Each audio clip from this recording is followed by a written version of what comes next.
favorite games just hit 1.0. Oh, which game is that? 1.0 release. Xenonauts 2. Xenonauts 2. Never heard of it. It's the spiritual successor to like the original XCOM in the 90s. Mmm. And then XCOM continued on. Yes. Like this does like the 2D isometric stuff a lot better than XCOM does. Ah, okay. Yeah. And a lot more budget management too.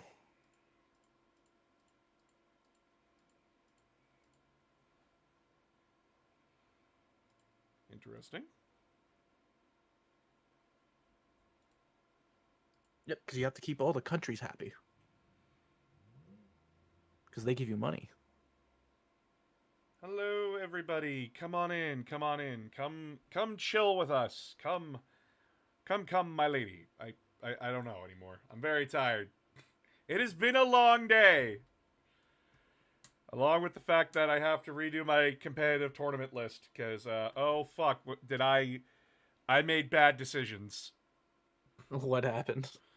So I fought a red Corsair Huron list. Trying to remember what was in it. We had a full accursed cultist unit led by the cultist character unit. Huron Blackheart.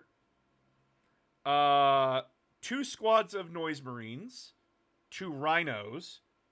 Cypher. 2 Vindicators. 2 squads of Obliterators. 1 squad of Legionnaires. And then 1 squad of Corsairs.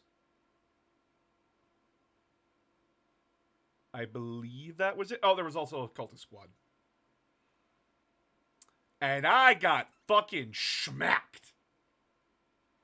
My list just wasn't up to snuff to deal with it, so I need to rethink what I was doing.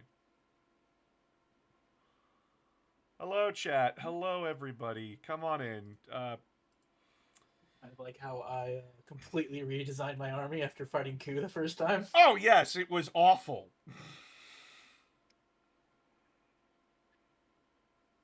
It was... Oh, Jesus Christ. Dude, I got schmacked.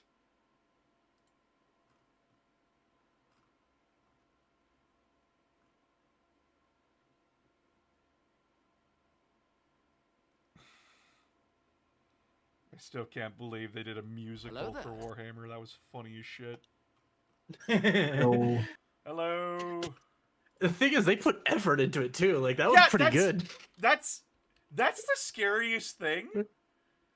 Oh no! Have you seen the behind the scenes making of that's on the Warhammer TV? I have not been able to watch it. I have not been able to watch it yet. I've been busy.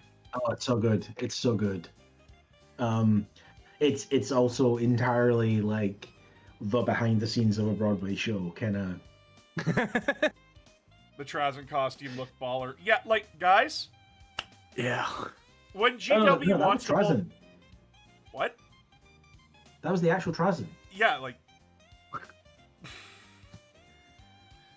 He doesn't let anyone else play him. I had to stop myself for a minute there. I'm like, I had to stop myself. That's funny. He's fucking with you. I know he's fucking with me. By the way, deserved after the Caedo Malum video. I'm never gonna hear the end of it. That was so funny. Oh, chat. The amount of people that are heartbroken that I won't talk about Malum Caedo. I'm sorry, chat. It's never gonna happen. Even in the video, it's like, even when I said like, if I get to like 50k, I'll talk about Ultramarines and maybe he'll be in it. He won't be in it. I'm never doing it. You can't make me. No, wait, no. GW can force you to talk about it. Make him an official character on the tabletop. He'd just be a Sternguard captain. A Sternguard like lieutenant level character. You know what? If GW messages me personally, if someone from GW messages me personally and says, "We will sponsor you if you make a video about Malum Caedo," I will make a Malum Caedo video. Does he break too much of your disbelief? No, because what the fuck is there to talk about? There's nothing there. He has no character. He has nothing. What do you want me to say? He's the silent protagonist in a Doom-esque shooter game. Two of them now. Quoting John Carmack, the guy who made fucking Doom. Story is like porn. Story in video games is like porn. It has to be there, but it's not important. Yeah, I don't agree with John Carmack on that, but that's a. But that was the philosophy behind it, right? So yeah, that's the philosophy at the time. Or you could have too much lore and end up with Halo 5. Interesting moment to pop in. Yeah, so like chat, until Malum Caedo gains a personality, actually has something interesting about him outside of power fantasy that I can or cannot confirm actually fucking happened. Really what you want is a bolt gun review, and I'm gonna be perfectly honest, there's not much else I can say aside from it's a good game. Honestly, just go watch Bricky's video on it. Exactly. I mean, Mark DX, yeah, he said that about the original, like, John Carmack said that about original Doom. The other lead on that was John Romero, and he went on to make Daikatana, a game with far too much story. Yes. So... For a second, I thought you were talking about the other Romero. No. The director? I was like, what? George Romero? No, what? The video game one. John Romero, in this case, I believe. I did have someone ask. I love hearing the Mole yap about Warhammer fluff, though a question. If you could put the Loyalist Primarchs and Lords of Terra, who's going where? What? Apparently they're like, what positions would I put the Primarchs and the High Lords of Terra? Oh. The Loyalists or just the all Loyalists? Oh. I think. Yeah, Loyalist Primarchs. Angon should be the Master of the Ministram. Loyalist Primarchs. Oh, that's Perturabo's job. Not Perturabo. Fucking Gilliman. No, Gilliman is the Lord Gilliman. It is not a rank anymore.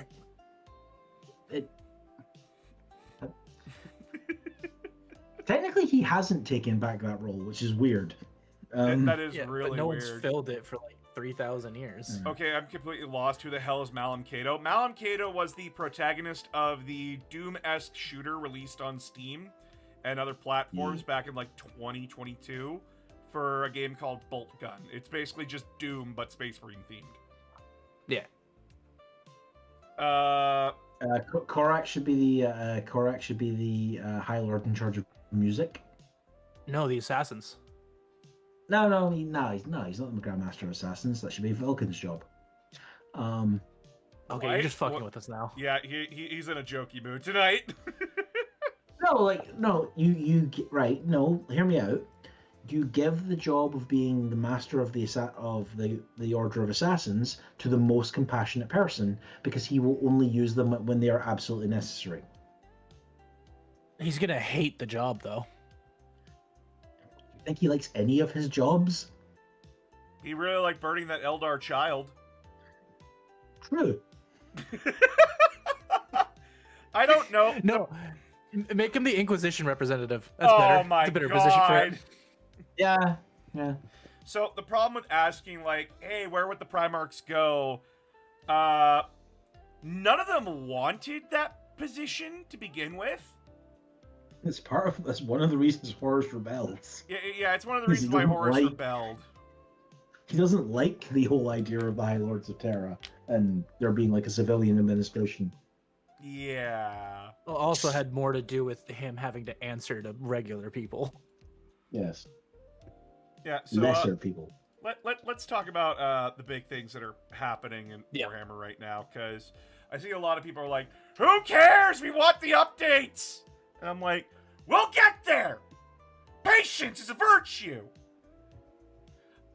I know it Imperial burnt. Fist got a new Imperial Fist got a new detachment. Yes. Solely the The Imperial most important. Fists. Announcer, have you played Bolt Gun? I'm not talking smack. I just don't think I saw any of the videos of you doing it on stream. I have played it. I played it That's like last week. Yeah, I played it last Yeah. week. But let's first let's get to the big stuff. Let's get to the big stuff, chat.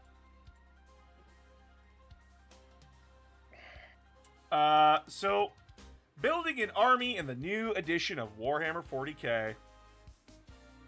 Oh boy. So, for those that don't know, when you're playing a game of Warhammer 40K, you build an army. Shocking, I know. But they are starting to change it again for 11th edition. Mostly now, when you build an army, you don't just have to think about what synergizes with what. It is now, how well does this army get the job that's a part of the detachment done? So that's going to be very interesting. All codexes will still be valid, but your detachments will get something of an update. Yeah.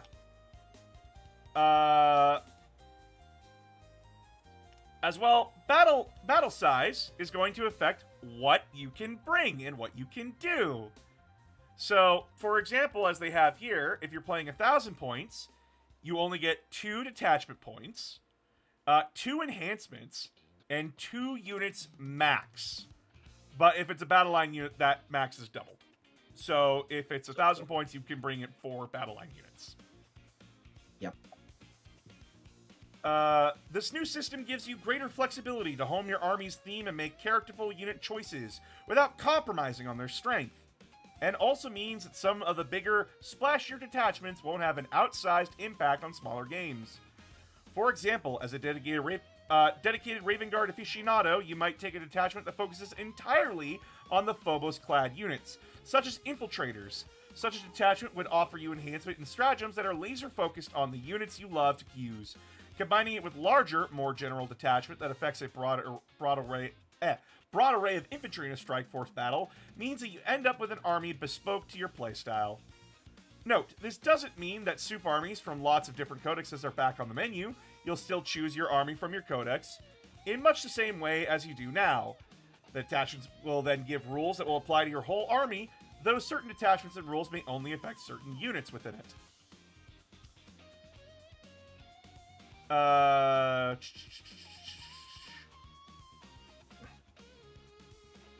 Essentially, enhancements won't just go on characters either anymore, by the way. They're going to be like, they go on a unit, which is interesting. But Up to 3 units, apparently. Up to 3? Yeah. But the major thing here is the force disposition. Detachments will also grant you 1 or more force dispositions that you'll pick from when you're building your army. There will be 5 in total, and when you get to the tabletop, you'll compare yours to your opponents to find out which missions you'll both be playing. There's loads more to talk about, but that'll happen later on. Tomorrow, in fact. Yeah, more tomorrow. So, right now what we have is Take and Hold, Disruption, Purge the Foe, Priority Assets, and Reconnaissance. So I guess, like, if you and your opponent matched up, like, Take and Hold and Priority Assets, you'd play that, but if one of you had Take and Hold and the other one had Disruption, but you both had Priority Assets, it's like Priority Assets only, from what I'm understanding? No, apparently from what things have been saying, the way it works is that, like, each detachment that you build your army with has 1 or possibly more of these assigned to it. Then when you actually go to play the game, you choose one of them to be the stance that your army is taking. You compare that to your opponent's stance, and that's how you get your mission. Oh, okay. So if I take and Hold, but TCOM takes Purge the Foe, then we look at the... you play whatever... You look at the chart, and you play that mission. Yeah. I guarantee you there will be a chart for, like, if you have different dispositions, like which missions you take. Okay, that's there's like it's the idea is that like each detachment you have in your army gives you access to a different disposition, and then when you go to play your game, you choose one of them to be the one that you are doing for that game. So it means that like you're not always playing the same missions necessarily. If you're playing against the same opponent, you're not just like stuck to one. Interesting. Which is, I think, kind of cool. Yeah, I don't know how that'll work in tournaments. There has been talk about it, apparently. It's gonna make narrative games a lot more fun again. Oh yeah, narrative. Yes. Narrative. This is fun as fuck. But So as someone who plays both, I'm looking at both. yeah. So apparently, and this is rumor at the moment, and take this with a big pinch of salt. I have my salt shaker ready. But allegedly, GW has been talking to like UKTC, ITC people about how this is actually going to work. Oh. Like because they need to get their stuff ready, like in advance. Like that's big money for both Games Workshop and for them. Yeah. Yeah. Yeah. And from people who have heard things potentially in relation to that, the way tournaments are going to work is exactly like this, and then at the start of each game, you need to set up the table. Oh. Because these will also determine where your objectives are and what they are. Okay, so player But plays terrain. Got it. Essentially, player plays terrain, but also potentially significantly less terrain as well is the other thing that I'm hearing a lot of. Less Oh, no. terrain. Yes. That's gonna suck for Custodes. Oh, but with the... Not necessarily. Remember, if you're in terrain and you don't fire, you can't be fired upon unless you're within 15 inches. On turn 1. On turn And one? possibly only if you're. And It possibly didn't only mention if you're- anything about turns after that. So okay, again, going to Maelstrom, which seems to be the basis of some of this. The way it works in Maelstrom is your entire army gets it turn 1, and then from that point on, it's just your infantry, your beasts, and your swarms. Until they do something. Like, until they shoot or attack or charge. Okay. So it's not, and presumably there'll be like stuff to go back into being hidden. Like that'll be like a thing you can do. Yeah. Oh yeah, I get it. That sounds like something, an ability they'd give to stealth units. Yeah, exactly. Now, again, chat, I want to Sorry. make this very clear. Again, we will learn what all this is later on, and I know people are like, why don't they just tell us now? They're trying to build hype. Do we all forget what hype is? I have two quick points about this that from the way they've presented it. This doesn't necessarily mean this is all the information, but as they have presented it, no 3,000 point option at the moment. Yeah, that's actually weird. There's no 3,000 point option. Well, Maybe based they're off, they might be just be doing Apocalypse from that point on, but there's no 3,000 point option. also like based on the numbers they're doing, you can just build a 3,000 point. You're increasing some of them by 1 and some of them by 2. Just look at the pattern. I mean, yeah, you could do that. Also, the unit limit, in terms of the unit limit thing, which is it's doubled for battle line. What word is not there?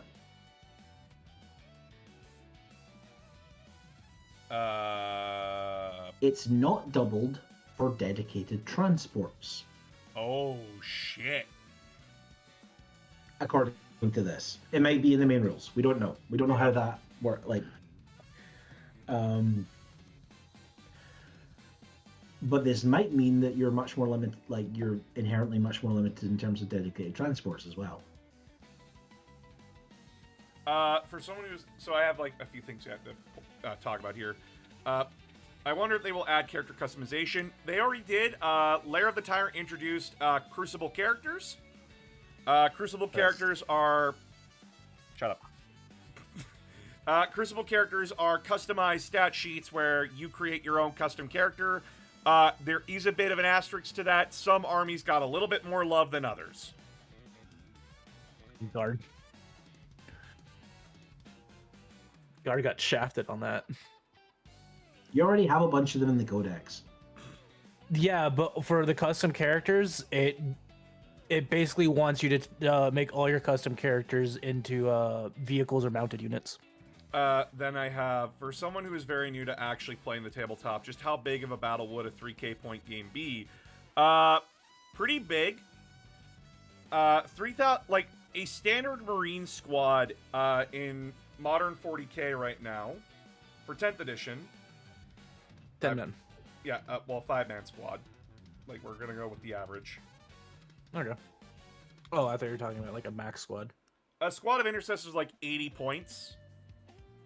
So, if I'm maxing out on 6 5-man teams, 480, and that's like 30 models on the table, and that's just base infantry.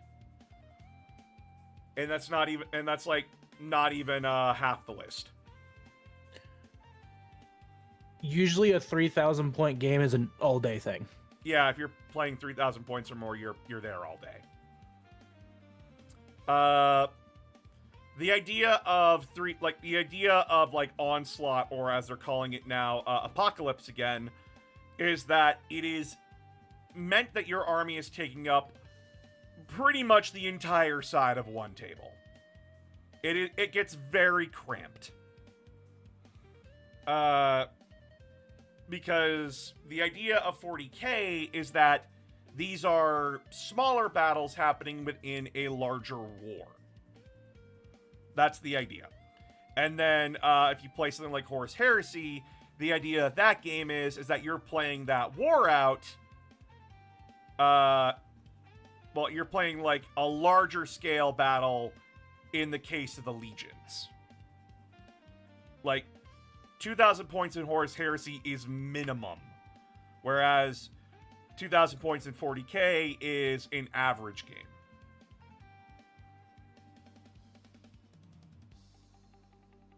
Also, units die a lot faster in Horus Heresy. Yeah, units die so much faster in Horus Heresy. All right, but then the next thing was we got new detachments. The final updates for 40K have arrived, and oh boy, they're just as broken as last time, and I don't know how to feel about it. These might not even be the final ones. We've still got the Armageddon ones to go. Well, Yep. Armageddon comes out when 11th comes out, I thought. No, the Yarrick stuff, which is coming out before 11th. Wait, do I have to buy 2 fucking books? Well, you'll get one in the start set.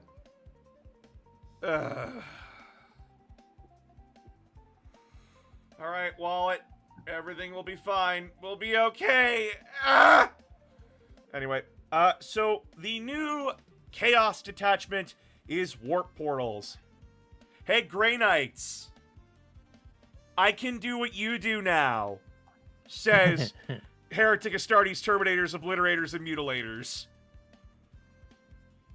Yep. So the Grey Knight army ability is now just a Chaos detachment ability.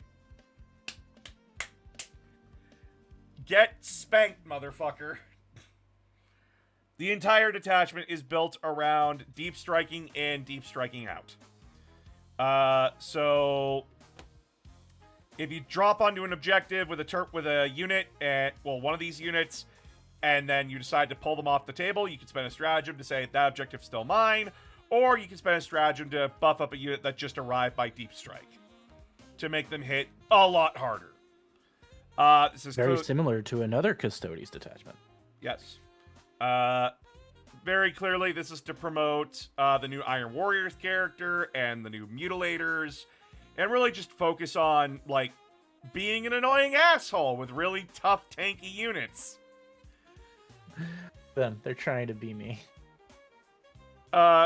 Is this competitively viable? Maybe. Maybe, but probably not. Depends on how heavy you go into Terminators, Obliterators, Mutilators. Yeah. Like, Knights. To make this competitive, you're gonna need to bring a lot. Knights. Guess what, Knights? Free Blade Company, Knights of Legends. Your free blades are back. Woo! Huh. Imperial Knight models from your army have Feel No Pain 6+. Fuck you. In addition, at the start of your command phase, each Imperial Knight model from your army regains 1 lost wound. I don't know how that helps you. Hi there, finally catching you live. I found you through your YouTube shorts. I laughed tears at your Gilliman Lion short. I am relatively new to 40k fluff, but I really enjoy your content. Please keep going, making such awesome content. Aww. Thank you. Yay, feel no pain. There's spite in his voice towards the knights. I don't get why you need a 6+ feel no pain. You're already tanky enough as is. I don't know how this helps you. Also, the regain 1 lost wound, like, it's 1 out of 20. Like, it's not really gonna help you very much. Yeah, like, I don't know how this helps.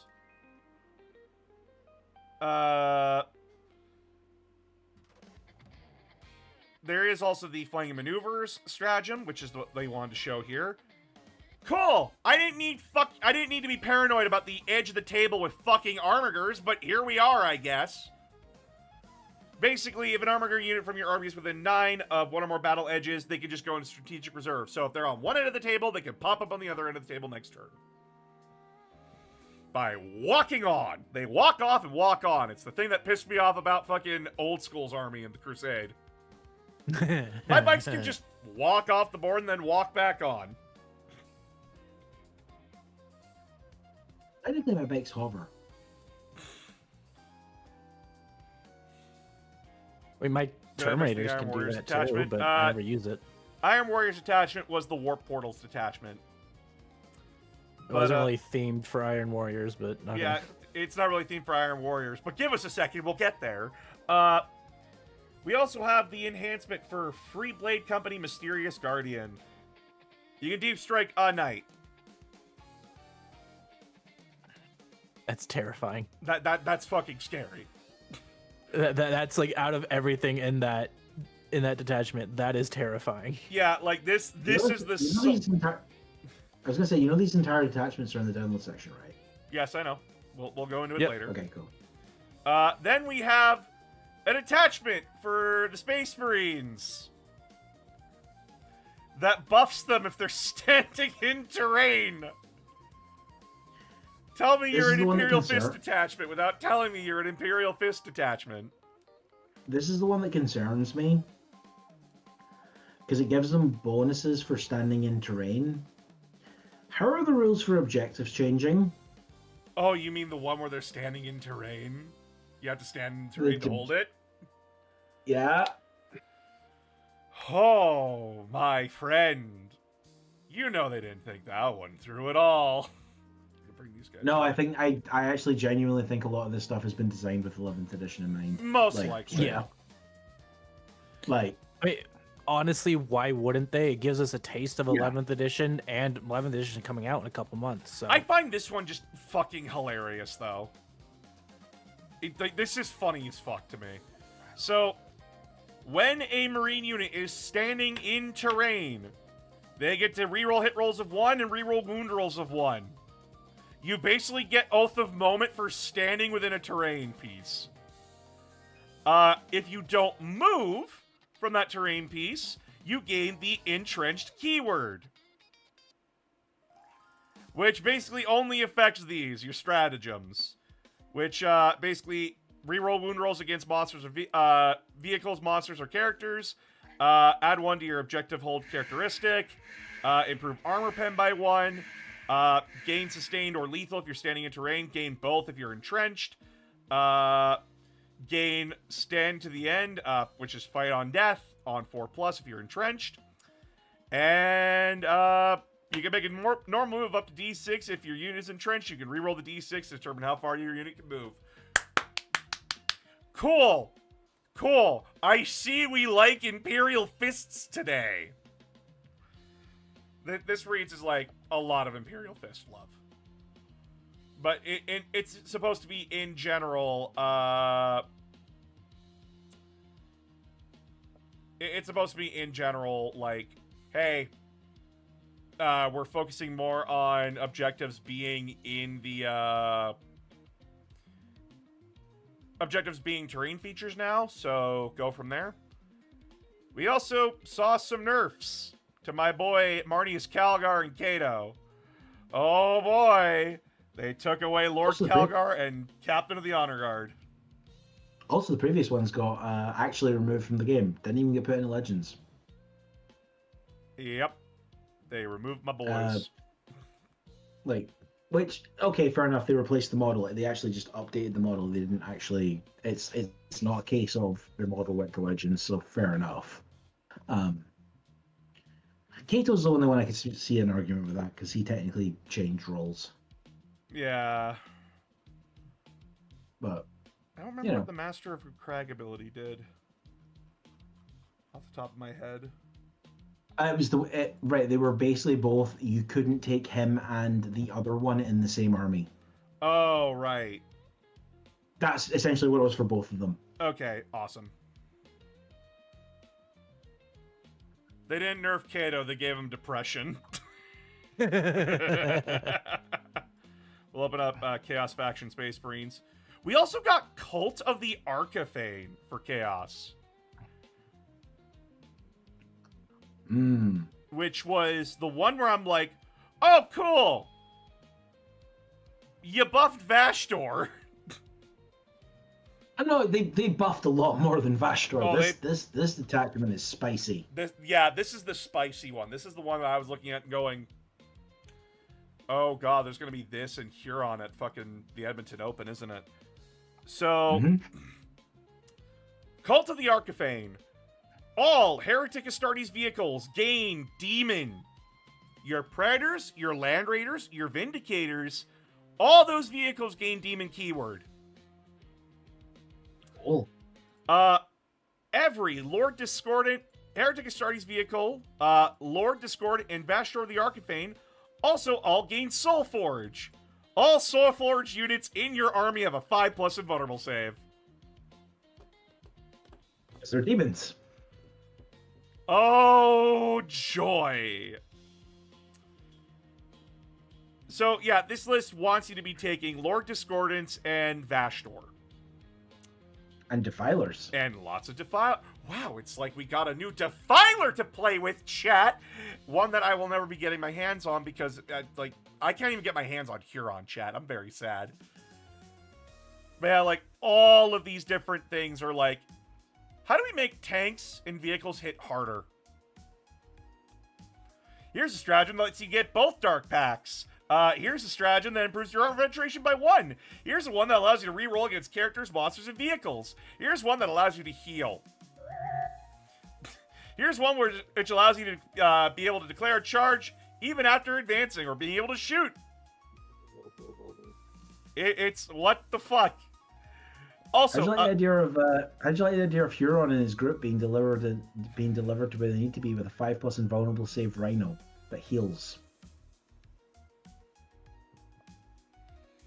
The only one that seems that is completely out of place here is Unholy Fortitude. Add 1 to the toughness characteristic of your unit. Yeah. How is this helping? Because it means if you put it on a Forge Fiend, a Mauler Fiend, or a Defiler, it means that a las cannon is wounding them on 5s. Why not just give them -1 to wound? Because it's more swingy for other stuff. Like it's. I mean, fair at the end of the day. I don't know. Maybe you want to buff a Venom Crawler at some point. All right, but let's take a look at the new data sheet, shall we? For our new boys, specifically. Chat, I've been cleaning up the bar for a while because the mess that TCOM left behind after this release of these rules, it was too much. I've been gooning in the basement ever since they came out. It's been too much, chat. I don't know what to do with him. But Kravik Morn is the new Iron Warriors epic hero. He has a Bale Flamer and a Combi Bolter. Okay. He has Last Argument and a Power Fist. So he has a Thunderhammer named the Last Argument. I wonder why. And he gets a Servo Harness, which is actually really cool. He's a Warsmith, not a Warpsmith. They're two very different roles. For the Iron Warriors, a Warsmith is basically like a very high-ranking captain. So, like, these are the guys that, like... In terms of the amount of Marines under their command, it's more like a chapter master. Yeah, like, it's the Iron Warriors equivalent of a chapter master. These guys were picked by Perturabo himself. Yeah. So, while Kravik is leading a unit, he improves their armor penetration by 1 against the closest eligible unit. So, Last Argument will always be at AP -3.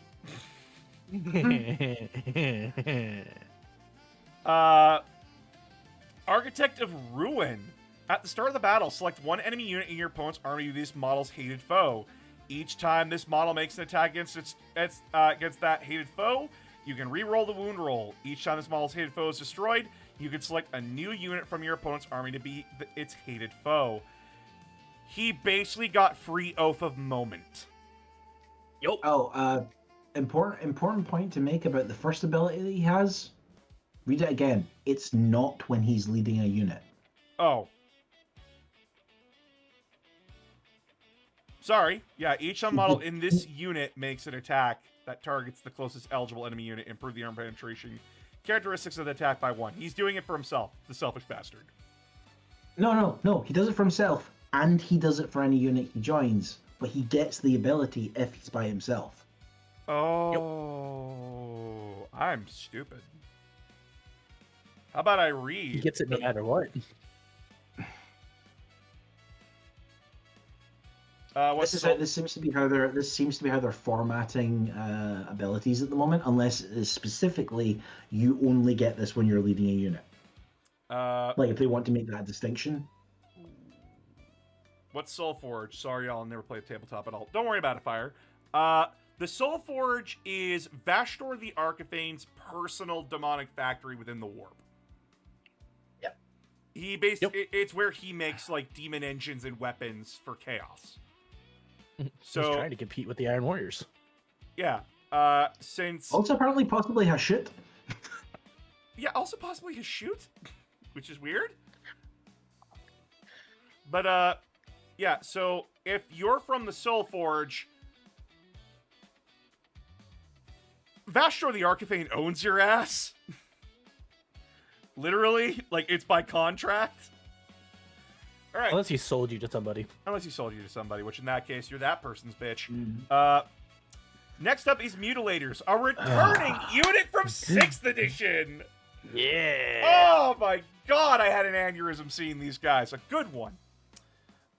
So Mutilators are like Obliterators, but they're the melee variant. So instead of guns, we get 3 different profiles for smacking the shit out of people with. So these guys, their main ability is that when they charge, if they end with an engagement range of an enemy unit, so base-to-base touching, you roll a 4+ for each guy touching base-to-base. If you roll a 4 or higher, you do D3 mortal wounds to that enemy unit. Finally, I could get my vengeance against Krutok's Rampagers. My worst fucking nightmare. Finally. Oh, it's amazing. I finally put them through what they've been putting me through. But the three different attack variants are anti-armor, which is basically strength 12, AP 4, damage C6 plus 2. Anti-elite, which is strength 9, AP minus 3, damage 3. And anti-swarm, which is strength 6, AP minus 2, damage 1. with attacks being from top to bottom. Strength, 6 attacks, 4 attacks, 2 attacks. The stronger the attack, the less attacks you get. Yeah. Which, notable, these can only be taken in squads of 3. Much like how Obliterators can only be taken in squads of 2. Which I think is going to change, and I think Obliterators are probably going to be released and available in squads of 3 soon to make them in line with Defiler's. But that's it. Omar, how do you find people in Warhammer? Check to see if your town has a local wargaming club, and then check when they meet. Otherwise, organize stuff on Tabletop Simulator. Facebook as well. Facebook as well. Yep. Then, last but not least, we have the Defiler. Yo, chat! It's Hot Girl Summer. Yeah. I mean, this is the vanilla Defiler, but go on. So for those that don't know what the Defiler is, it was Abaddon's personal commission to the Dark Mechanicum to figure out a replacement for Chaos Dreadnoughts / Hellbrutes, because they proved to be extremely unreliable. The best case you could do is you keep the poor fucker unhooked from the main chassis of the Dreadnought, and then when you're deploying them to war, you send a bunch of slaves in to hook it up, and then once those slaves are dead, you then drop the box you put them all in on top of the enemy, and then you hope the Hellbrute dies. The Defiler was the attempted replacement for that, and it was a huge success. And now we're finally getting a new Defiler model after... Fuck, when was the last time the Defiler was updated? The Defiler was updated in 4th edition. That's why it's in Dawn of War. Okay, well, we're old. It was the new hotness for Chaos when Dawn of War came out. It was the hotness. Game. So the point of a Defiler is that it fulfills 2 roles. It's a siege tank and an artillery piece. So essentially, you hit it in the back, or it played a very offensive role by moving up the table. The new stats and everything pretty much are just like, yeah, no, we're keeping that design philosophy. It hangs out in the back, or it moves up. If you're playing World Eaters or Emperor's Children, it will be moving up. If you're playing Death Guard or Thousand Suns, it will be hanging out in the back. If you're playing Chaos Space Marines, it can do either or. But the idea is that for the base Defiler, it ignores all terrain. It ignores moving over things, excluding Titanic. And it ignores Desperate Escape tests, so you never have to worry about that when it's falling back, when its morale is gone. And it can move into engagement range of enemy units, but it cannot end in engagement range. So it can move and touch people base to base, and then it can just then it just has to move away from that. But yeah, like, this gives it incredible movement ability. And then it can Demon Forge, which acts as overcharge.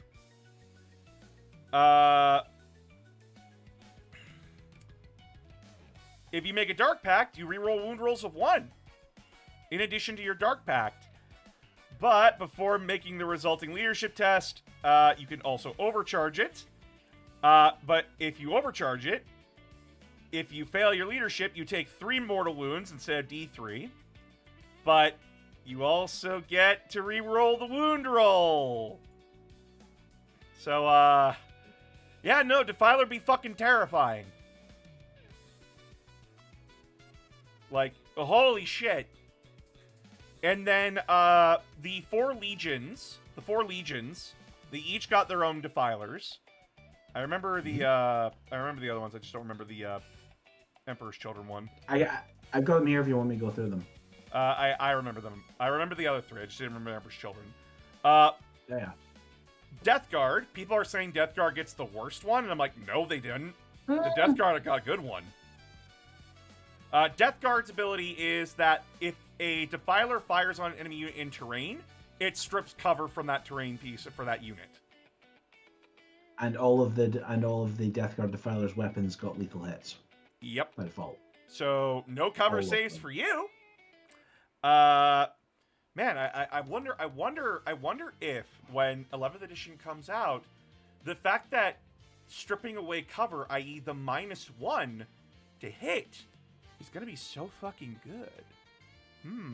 Interesting. Don't Yeah, think because about Death Guard needed a buff. yeah, because Death Guard totally needed another buff, right, guys? Right, guys? It's been like 3 months. They haven't gotten a buff. Grandfather Nurgle didn't give his boys enough head pats last time. World Eaters is that if an enemy unit sets up within 12 of it, you can either choose to shoot that unit or immediately charge. Don't deep strike near the World Eater's giant crab. Thousand Suns, which I personally don't like it. I personally don't like the ability, but it's a good ability. Is that if an enemy unit is within 9 inches of one of your sorcerers, you can Overwatch with the Defiler on that. You get... Sorry, I'll start over.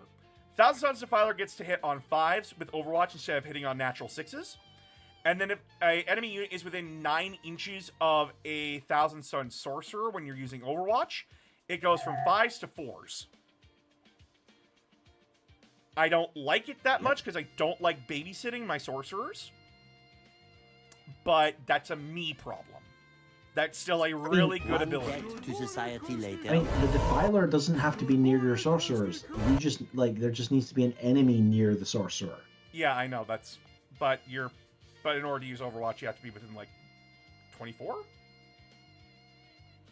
Yeah, but that's a long way. No, you have to be able to target. So it's like some of the guns are like 48-inch range. Yeah. Yep. It's just my brain's going like, I would have rather something else, but whatever.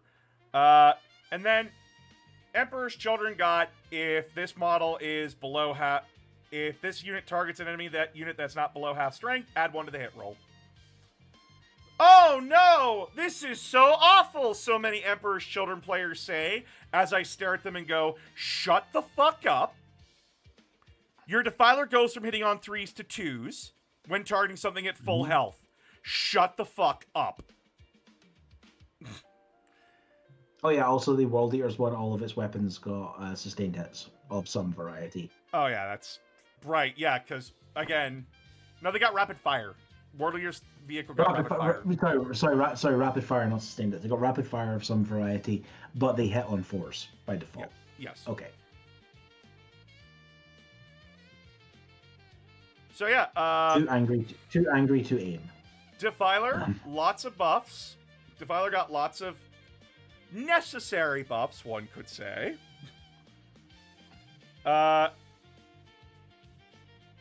But then we also got new Adeptus Mechanicus units.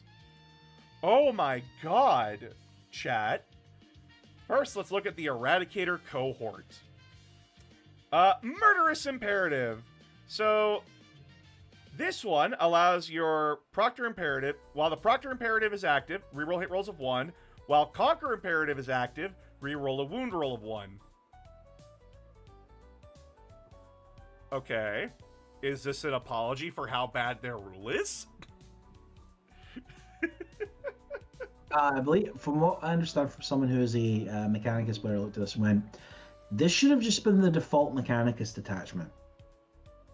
This should have been their basic army rule. Their basic army rule is fine. Like their actual basic army rule is fine. It's just that their detachments didn't do good. Yeah, no, like we put God help them. But yeah, like this is pretty much like, hey, your units are, depending on which imperative you're in, you get to reroll stuff. Awesome. And then your stratagems are focused on helping you kill shit better. Cool.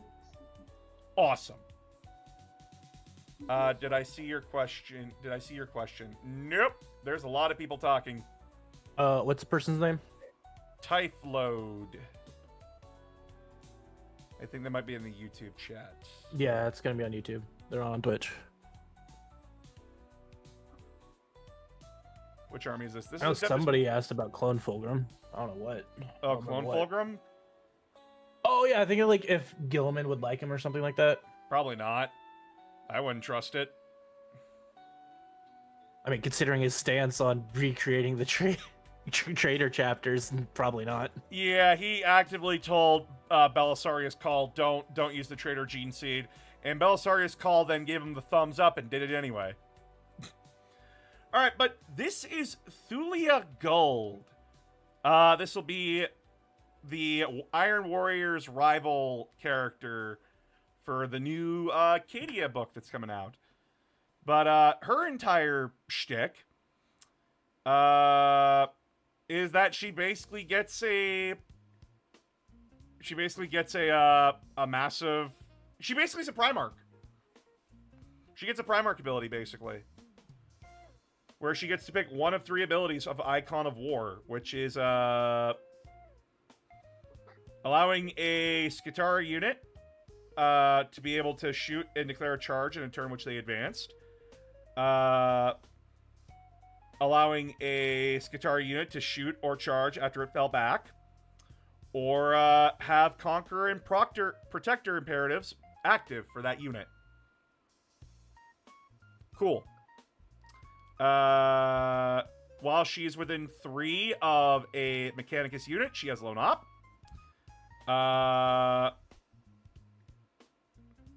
She can move through terrain features, but cannot end a move within a wall, a floor, etc. This model can be set up or end a move on any floor level of ruins, but if that level is not the ground floor, it can only do so if its base is not overhanging the floor at that level. How big is this bitch? And then she does... Then she has a 12-inch fuck you tank ability on a 2+. Cool. I like her drill hand. That's not a drill, that's a laser. That's a conversion... It's a conversion beater? Yeah, it's a conversion resonator. Oh, God. Yeah, so, that's the thing that, like... That's the thing that crushes you by hitting you. Like a laser that crushes you. I think it just disintegrates you. Does it? I don't remember how the... Right, it's a conversion... You're thinking of the beamer. grav cannon. Yeah, I'm thinking of a grav weapon. Conversion weapons are like... They get stronger the longer they went on. Yeah. And then she has the Rod of the Forge, which is a giant fucking stick. Interesting. Just gonna say, about fucking time that Mechanicus got a new named character. Good job, GW. Fucking desperately needed this bitch. Then we have the Hestari Exterminators. These heavily armored Skitarii lay down withering firepower and heightened efficiency. The expanding energy cones of their eradication casters disrupt the targets at a molecular level, grossly maiming or completely obliterating their victims. Combined with their shoulder-mounted arc blaster, this arsenal allows Hestari Exterminators to blast the hearts from the enemy battle line. Okay, Necrons. Yeah, okay, Immortals, calm down. Each sound model of this unit makes an attack with an eradication caster that targets units that are not monsters or vehicles, so infantry, swarms, and beasts only. They get sustained hits 1. So this unit here really does not like infantry, which is something that Mechanicus has really struggled with this edition. So yeah, no, like this is a really fucking good unit that they've needed for a while.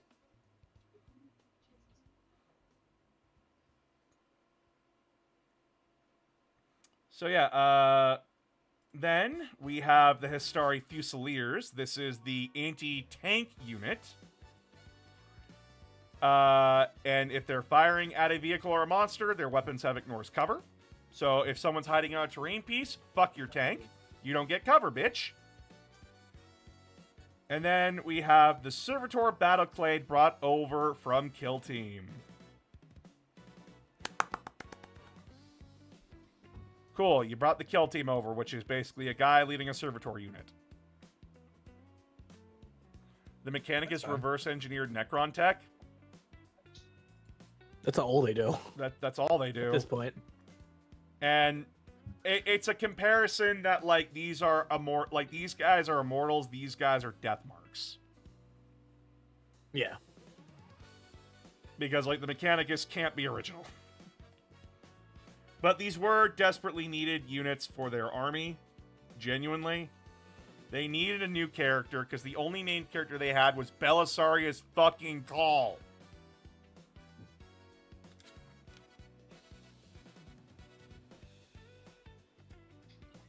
Hey, Mechanicus, can I give you one of my characters and I could replace them, please? Alright, but they weren't the only ones that got updates. Leagues of Votann also got an update because they got a new character. Barrack Stormbrow. This guy who really hates orcs.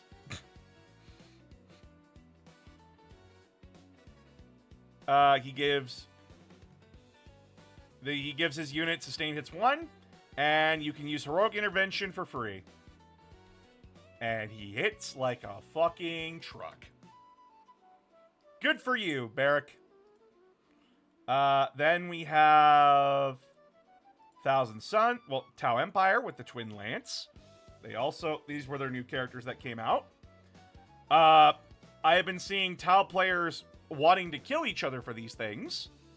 Because their melee is insane.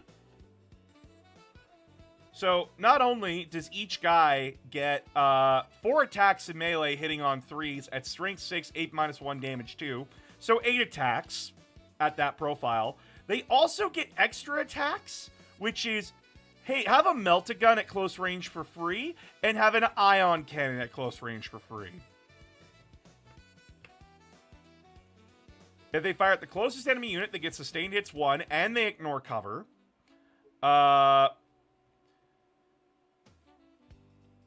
If they charge somebody, that unit has to take a morale check, a battle shock test, and if someone charges them, they have to take a battle shock test, and if they fail, they have to subtract 1 from the wound roll.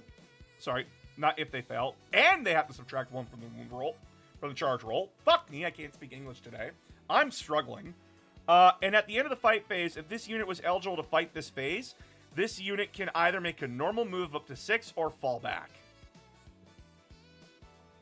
So not only do they get to fuck you, they get to run out on the bill. That is insane coverage for this unit. And like, yeah, you have a lot of fun deep striking some Terminators right next to it. Oh yeah, these guys are nasty little buggers. And yeah, like Tau suit lists are gonna love these two. So yeah, my brother was able to get his hands on one. Good for my brother. Honestly, even an infantry list would like them. Oh yeah. Tyranids, however, were not left in the dust. Tyranids got a brand new detachment called Warrior Bioform Onslaught. Hey, you like warriors? But we got you some warriors. This was a Grotnus one. They just updated it to let you have the new Prime. Yep. So, your new Prime model will be able to use the Warrior Bioform Onslaught ability. But what is this Tyranid Prime with Whiplash? How scary is it, you might be asking yourself? Pretty scary. He's a pretty nasty little bastard. Because he gets the World Eater Surge move. And if he's with a unit, if he just gives the unit he's with and himself sustained hits 1. No one tell Ku that this unit exists. No one tell Ku. No one tell Ku. If I find any of you fuckers selling this out to Ku, I swear to God, the Inquisition will be at your house. But yeah, this thing will tear Terminators up, no problem. Oh yeah. He is not nice. And don't worry, he isn't limited to warriors. He can join Hormagaunts, Termagaunts, Tyranid warriors with bio or melee bioweapons or ranged bioweapons. Because that's what we needed. No, but good for them. They got some very good. All right, and then we have the new Knight Destrier, which I know some people were like, "When's it coming out?" And I'm like, "Be patient, and they will tell you." This is the Knight Destrier. Destrier? Yes, Yeah. it's named after a breed of horse. Nice. Yeah. So chat, what if we slapped jet engines on a Knight No. and gave it a grenade launcher? That's what that. Does anyone remember the cartoon Heavy Gear? It's kind of like that. So the entire point of this guy is that he rockets forward and just rams into shit. That's his entire purpose. His guns are decent. Yeah, his guns are decent, but he wants to be. But it's very clear he wants to be like charging shit. Yeah. I mean that Gatling cannon though is gonna absolutely shred infantry Oh yeah, strength 6, AP 1, damage 2. That's fucked. with 12 attacks. We also have the frag bombard, which is D6 plus 3 at rapid fire. And blast, too. So, yeah, no, this thing hates hordes. So, it adds D3 to its move characteristic. If this model is equipped with a Thunder Shock Spear and a Ballastus Reaper Chainsword, add 2 to the attack's characteristics of melee weapons equipped by it. Oh boy. So if you forfeit up shooting, well, if you forfeit up like the main cannon and give it a spear, holy shit, did you just make this even worse? And each time this model makes a ranged attack that targets a unit with a ranged weapon on one or more objective markers, that attack ignores cover. Yeah. Otherwise, it's a knight. It's gonna hit like a fucking knight. Oh yeah. It's a big knight too. It's a very big knight. Worse as in good or bad. Good. Like, it's worse for you if you're facing it. Especially if you're a horde army. Yeah, like, this thing does not like hordes. Bye bye orcs. Sorry, orcs. Like, you're getting fucked whether you like it or not. Thing is, in knights, it's probably not broken. Also, they updated orcs. They did update... Yeah, they updated, like, one thing for the orcs, and it was freebooter crew, and they changed it from start of the battle round to your command phase. Which means your opponent can't play around it, which is actually, I think, better. Yeah, which is a lot better, which is what freebooter crew needed. Yes, that was the problem.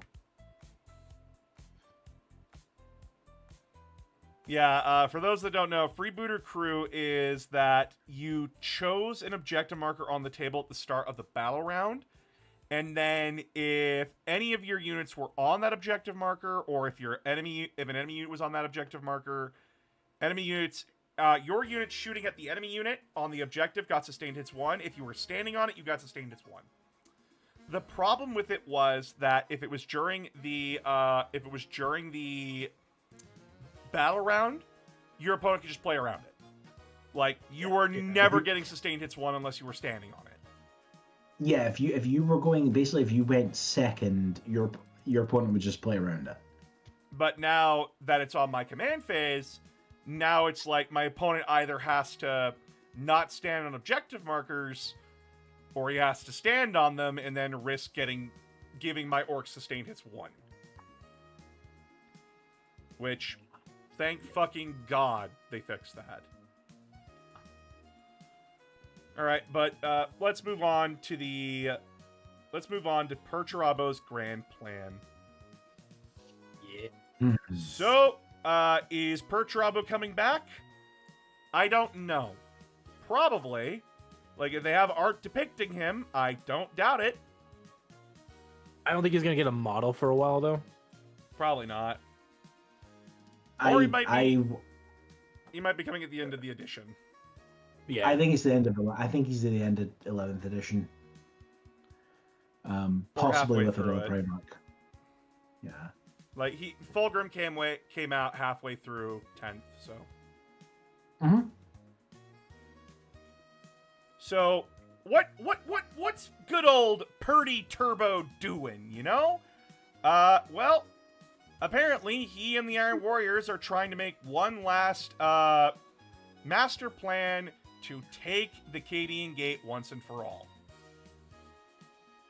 So the next book will be focusing on the forces of the Iron Warriors moving through the Cadian Gate and trying to hold it. I love the idea that like Perturabo has spent like 10,000 years in his tower planning how he is going to conquer Cadia, and then immediately comes out and is like, Abaddon already did it. And I know people are like, wait, but didn't Cadia get blown up? Isn't he just kind of like retreading lost ground? Fragments of the planet are still being fought over, and there was more planets in the Cadian system than Cadia itself. Yeah, the gate refers to the entire system as a whole. Yeah, so there are other planets. And the Imperium's been holding it, but now we see that the Iron Warriors are coming for it. But it looks like they're also fighting the other forces of chaos.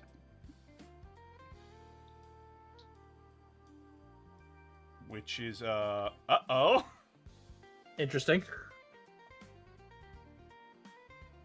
I mean, Chaos fights Chaos. It does, but they're fighting the Black Legion, which tells me that, either these guys are punishing, failed Black Legionnaires, or Perturabo could give less of a fuck. These hands are rated E for everyone. They were in his way. You were it. Why? Why did you shoot us, cousin? You were in the way. Shut the fuck up. Kicks him. So yeah, we're going back to Cadia. We knew that much, but yeah. Perturabo art. The last piece of official Perturabo art we got was like early 2000s. And then everything else, 40K. Well, in 40K, but like in 30K we saw like lots of him. But now we're seeing him in 40K, and holy shit, he still has Forge Breaker, which is cool. Like, holy shit. And then he's got like tons of servo arms and everything, which is what I expected. But I wasn't expecting him to be in the Hulkbuster armor. Yeah. For those that don't know, during the Horus Heresy, Perturabo was tricked by Fulgrim into helping Fulgrim ascend to demonhood. And in order to do that, he stole some of Perturabo's essence, to put it mildly. Almost killed him. Almost killed him. And it required Perturabo to basically build a Hulkbuster suit in order to, like, you know, be scary again. He proceeded to hand Angron his shit in this armor. In a really funny one-on-one fight. Just beat his fucking ass. Now, Perturabo has ascended to demonhood thanks to the Iron Cage incident. For the longest time, we thought that he was a Demon Prince of Undivided, but then they later told us, no, Demon Princes of Undivided aren't a thing. Unless it's Be'lakor specifically, because that's unique for Be'lakor, and Chaos doesn't want to do that again. So we don't know which Demon Prince of Chaos he is. He might be for Vashtor. I think it's Vashtor. It might be Vashtor, or it might be Nurgle. Also, it's probably going to be Vashtor. Also, we found out in the first Scouring book that at least his plan, as of the Scouring, was the warp is powerful, the warp is dangerous, I control powerful and dangerous weapons, I must control the warp. So... That's fair. And, like, his whole deal, apparently, is my legion will use the power of chaos for our own ends, but we will do so completely dispassionately and without any emotion whatsoever, so as not to feed these gods. Which it was, again, we don't really know this for current lore for Iron Warriors, but what they used to do is, hey, you have a chaos mutation, cut it off or we kill you. Yeah, but they also used to not use any demons at all, Yeah. and didn't have any demon engines and stuff. So they've just changed up what they used to be the anti-chaos Legion, it was the. That was back in the day, but then they changed it when Chaos Space Marine, when 6th edition came around. Yep. Again, soft reboots, always fun. Yep. All right, but I mean, there's probably a couple of warbands that are like that. Probably. I guess Rogel Dorn will be returning then. Probably not. No. You're most likely gonna get Lehman Russ before you get Rogel Dorn. I think I'm more likely to get Vulcan before you get Rogel Dorn. Yeah, it's probably a more safe bet that Lehman Russ comes back, because his chapter has their own book. No, the Black Templars don't count for Dorn. It's the Horned Rat. Perturabo serves the Horned Rat. Yes, yes, siege, siege. I mean, if any of the Primarchs was going to, I mean, honestly, it'd be him. I like this god. It just says yes to me. I like this one. He says yes. He says yes to all my dumb ideas. I love him. I like this. I like this god. I made him a wheel and now he's happy. I don't know why, but I was compelled to build this tower with a bell on it. And it shoots electricity! Also, I now have 13 companies for some reason. Yeah. New Horus Heresy AU. New Horus Heresy AU. 13 great Space Wolf companies? More like 13 great rat companies, am I right? I mean, as I'm not gonna say it because I put it in the NSFW memes on the Discord. About things that are absolutely things that must have existed at some point in the 40k universe. I'm gonna look at it. I'm not gonna say it, but I'm gonna look at it. Where is it? Oh, it's a video. You have to watch it. It's well, I can't watch it then. Watch it after the stream. Jesus Christ.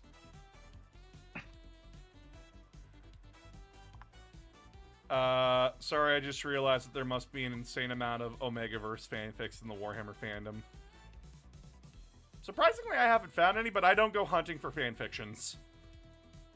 Okay, as we've now just said it, that is what the video is about. Is that... Oh.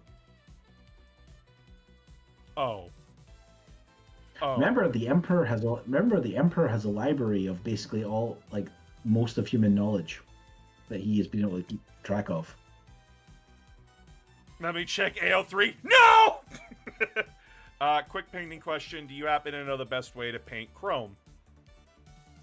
Chrome? Lead Belcher's probably gonna be your best bet. Dry brush lead belcher. So that means Okay. So you take your paintbrush, you take paper towel, you make sure the excess paint is on the paper towel, and then you just quickly brush onto the model. As someone who plays an army with a lot of metallics, getting a mirror shine like that is almost impossible. There are specialist metal paints, which one of them is chrome. You can get that. You can get chrome paint. Chat, back in my younger days, chat. Sorry, they're talking about fan fiction. Back in my younger days, chat, I saw My Little Pony Warhammer 40k AU fan fiction. Oh yeah. Wait, I think I know. I think I know which one you're talking about. Is it Ultramarines? It was the Luda Heresy, I think. Oh, because I had a Brony friend in high school, and he was telling me about it. Like, there was one where Titus went to the Pony World. I don't know what it's called, the Pony World, and teamed up with them. Also, if you're gonna do that, don't have them be the Ultramarines. Have them be the Luna Wolves. That makes way more sense. I think they were all pony puns, actually. I think they were all pony puns, actually. Fair. Like, they took the names and they, like, ponified them, so it was like the Imperial Hooves or something like that for, like, the Imperial Fists. I mean, thing is, the Imperial Hooves actually sounds like a chapter that would exist. Yeah, that's, like, the worst part. It's like, the worst part is, I feel like these chapters would exist. That sounds like a Crimson Manes. That sounds like a White Scar successor. Yeah, the Crimson Mane as well. Another one. There's a I crossover just thought of another for one Sailor Moon fanfiction. Jesus. I was gonna say there's one that absolutely would be a 40k chapter. The Nightmares. Okay, it's just a really bad horse pun. Yeah. The Ultramares. Oh my god. Stop. Please stop. Ultramarines. This is getting painful now. Oh my god, dude, it is wild. In the grim darkness of the far future, there is only Klopp. Where is my Transformers X Warhammer or Godzilla X Warhammer? Transformers X Warhammer? What the fuck are Imperial and Chaos Knights if not Autobots and Decepticons? Except extremely problematic. Not that you've seen. Not that you've seen, T-Hawk! No, they don't transform into the brand new 2027 Ford Mustang. Brought to you by Ford. Yeah, one of them doesn't talk with a radio, so... Although apparently I did find out, like, fairly recently that, like, on like Titans, the Titan crew don't control the horn. Who controls the horn? The Titan. Oh. It's the Titan making happy noises, apparently. Aww, that's adorably fucked up.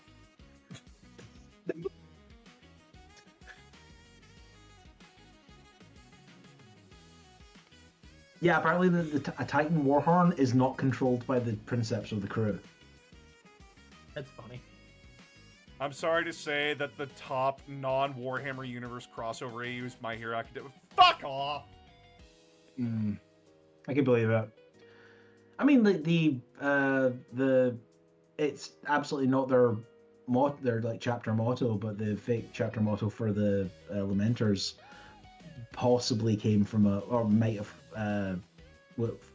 one of the earliest records of it shows up in a Warhammer Ruby crossover fiction. Chat, I cringe because I also used to write AU fanfic. It was awful.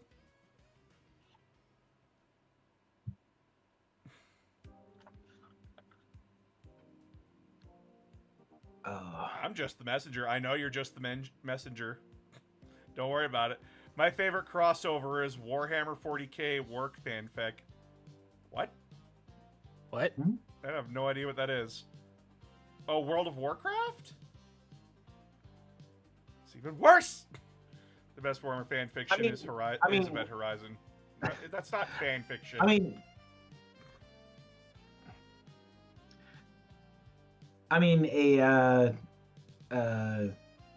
A Warhammer Fantasy Battles World of Warcraft crossover would be amusing, just from a historical perspective.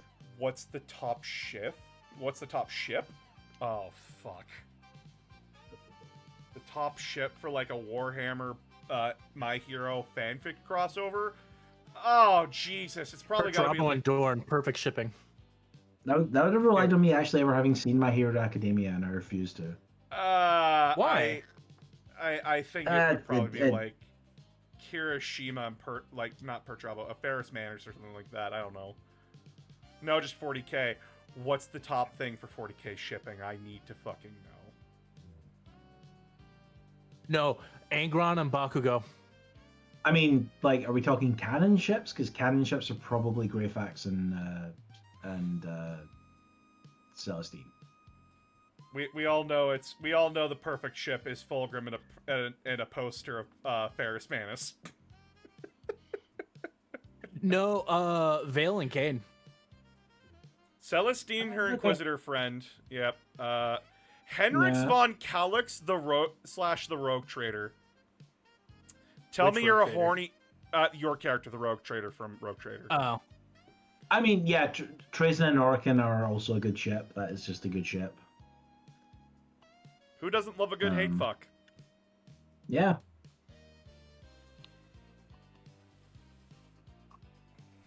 And I know people are like, oh, well, Gilliman and, like, Yvrain, I'm like, they had, like, one conversation.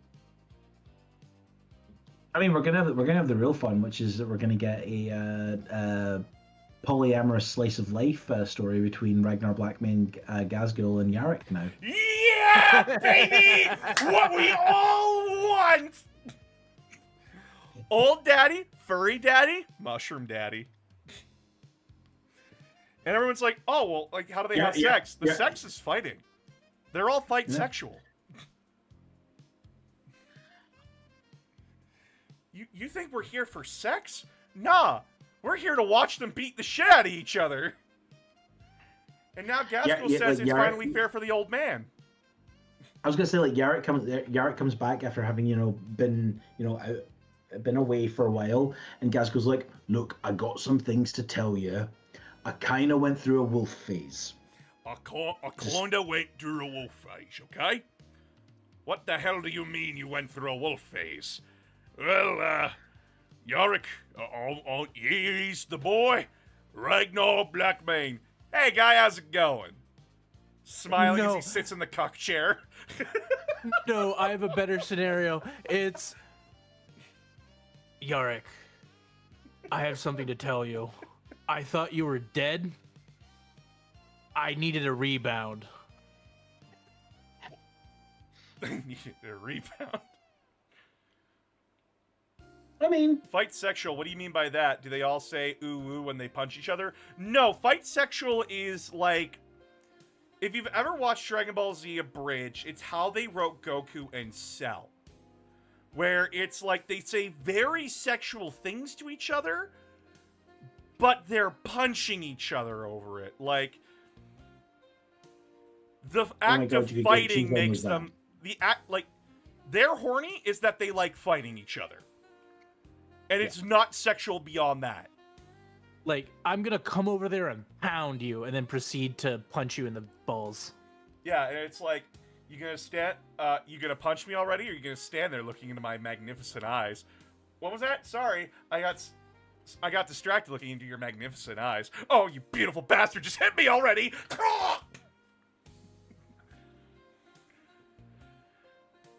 Okay, genuine question. Who's the Vegeta of 40k? Oh, who's the Vegeta of 40k? Well, it has to be someone that you love watching build themselves up just so they fall over. Oh, that's Perturabo, 100%. It's definitely Perturabo. I was going to say Araman, but then he doesn't have that much self-confidence. No, Araman is also too humble for that. Yeah. And too depressed.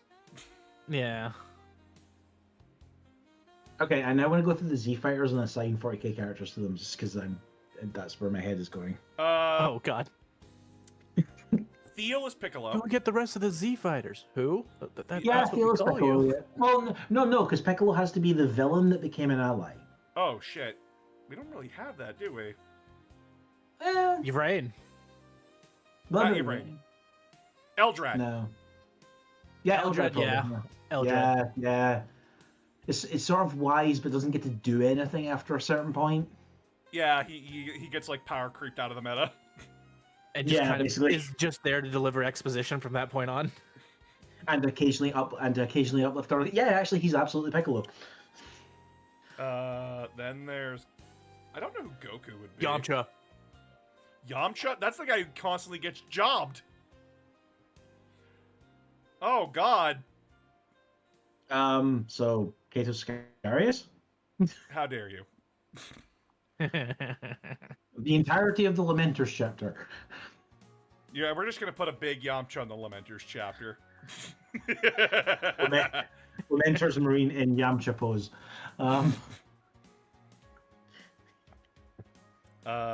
Fuck, there's Tien. You know, I'm gonna award Tien. Does basically nothing but has one moment which is absolutely badass.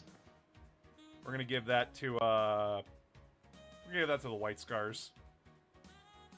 Yeah, fair. Then there's Krillin, who's always there. The Imperial Fists are Krillin.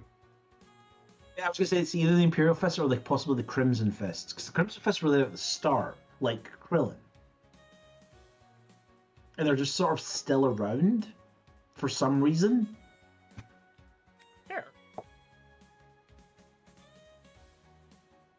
So with the new 11th edition update, does this mean I can combine the Poxwalker detachment and the Demon detachment for Super Zombie Horde time? We don't know yet. We don't know yet. And we're probably not going to be able to combine detachments. Depending on the size of the game, you might be able to pick objectives that you want to do. But we don't know until we know. But it's most likely you won't get to soup.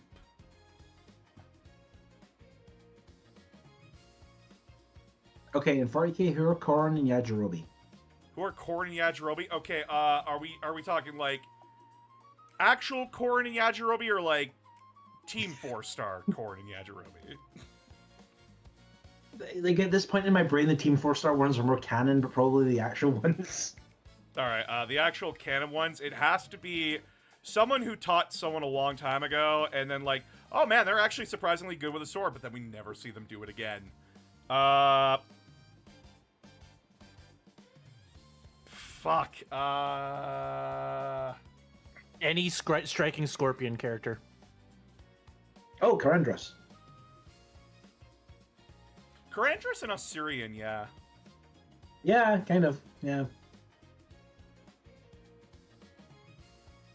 Also, the person asked me how Space Marines would react to the thing. I have no idea what the thing was. You just asked me. So, like, I'm sorry. Oh, are you talking about the thing from The Thing? No, like Guyver or whatever. Oh. I thought they were talking about the movie. They do sound neat. It's going to come down to very much how they execute on it, and I feel sorry for all the third-party companies selling objective markers. Legitimately, I feel sorry for people. Like, but in other news, congrats to all the guys selling new coasters and new mouse pads. Yeah. Congratulations. How would you think Space Marines would react to the booster armor Guyver? I don't know what that is. Booster armor. If it's not made by the Imperium, they shoot it. That is the reaction. That is the reaction. Guyver is just inherently like a Xenos like warsuit that they would absolutely just destroy. Like guys, I don't give a shit if a human used it. The Imperium is killed for a lot less. I mean, a Radical Inquisitor might take it. But that's an Inquisitor, not a Space Marine. Yeah. Mm. How would a Space Marine react to Sin, Kos, and Tan? You mean math? They look at you and ask, what's math? Well, some of them. Some of them do. Depends on the chapter. The Black Templars are the one asking you what's math. The Space Wolves... You know what? In my head, the Black Templars are the one that asks you what's math because they're idiots. The Space Wolves, surprisingly, are very, very mathematical. They're gonna keep asking you what's math just to piss you off. Yeah, they do it intentionally to piss you off. But then, like, and then invite you to their D&D game. Oh yeah, and then when you're like getting a measurement for a thing, and you're just like, oh man, is that like 35 centimeters or 35.5? They give you the exact measurement without even looking at it. That's my headcanon for the Space Wolves because it's funny to my brain. We're not chronic weebs. Oh yeah, no, Space Wolves are absolutely the kind of Space Marines that like they arrive on like the bridge of a ship in a war zone and like, okay, give me the situation rep. You give them the sit rep, and they're like, okay, it's gonna be 3 companies. Gonna like. Yeah, because remember, like the whole savagery shtick for the Space an Wolves act, exactly yeah. that. It's a shtick. Yeah, it's an act. Again, that was still really funny in the Vengeful Spirit book where Lehman Russ is talking to fucking Malcador and they're playing Regicide, which is chess, by the way, chat. And fucking Trajan Valoris is standing there asking, so when are you gonna stop acting like a fucking savage and like, you know, be who you actually are? And Lehman Russ just looks at him with a cocky smile and says, I don't know what you mean. And Malgador's just like, and that's why you get your ass beat.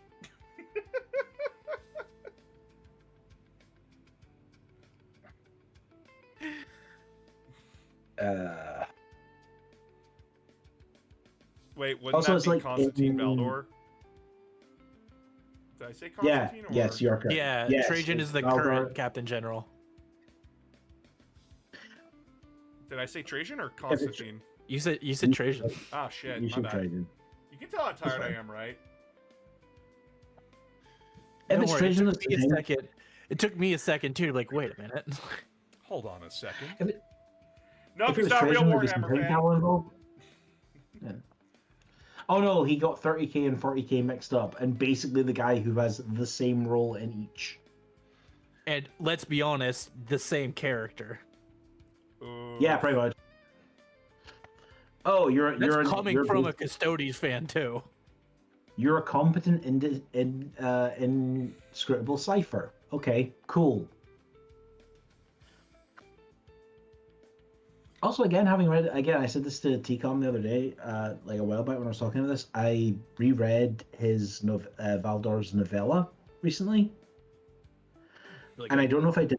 I don't know if I didn't pick up on this the first time. I don't think he can lie. I don't... Like, I don't think like, I think he's written as if he actually physically cannot lie, which is a really interesting trait for him. Yeah, because he never lies to anybody. He only speaks in like half truths at most. Or is like worryingly candid with people about stuff. I really wish they could Like my expand on man the Dio. Dark Cells. I don't care if they expand on the Dark Cells or not. I know if they do, we're gonna have like a lot of people bitching about it. I will. I like the mystery of them. Don't expand What on it. is- Keep it a mystery. Yeah. So you're all just yes men? Oh my god, an entire army of Custodes all fashioned after yes man from fucking Fallout. Well, no, I don't think they're yes men. I think it is a case of like they also can't. They are yes men in the sense that they can't refuse to do something if they're like ordered to do it, seemingly. Yeah. But like, they don't lie about that fact. It's like they get made to do this like all this like clandestine shit, and then they're like, yeah, we did that.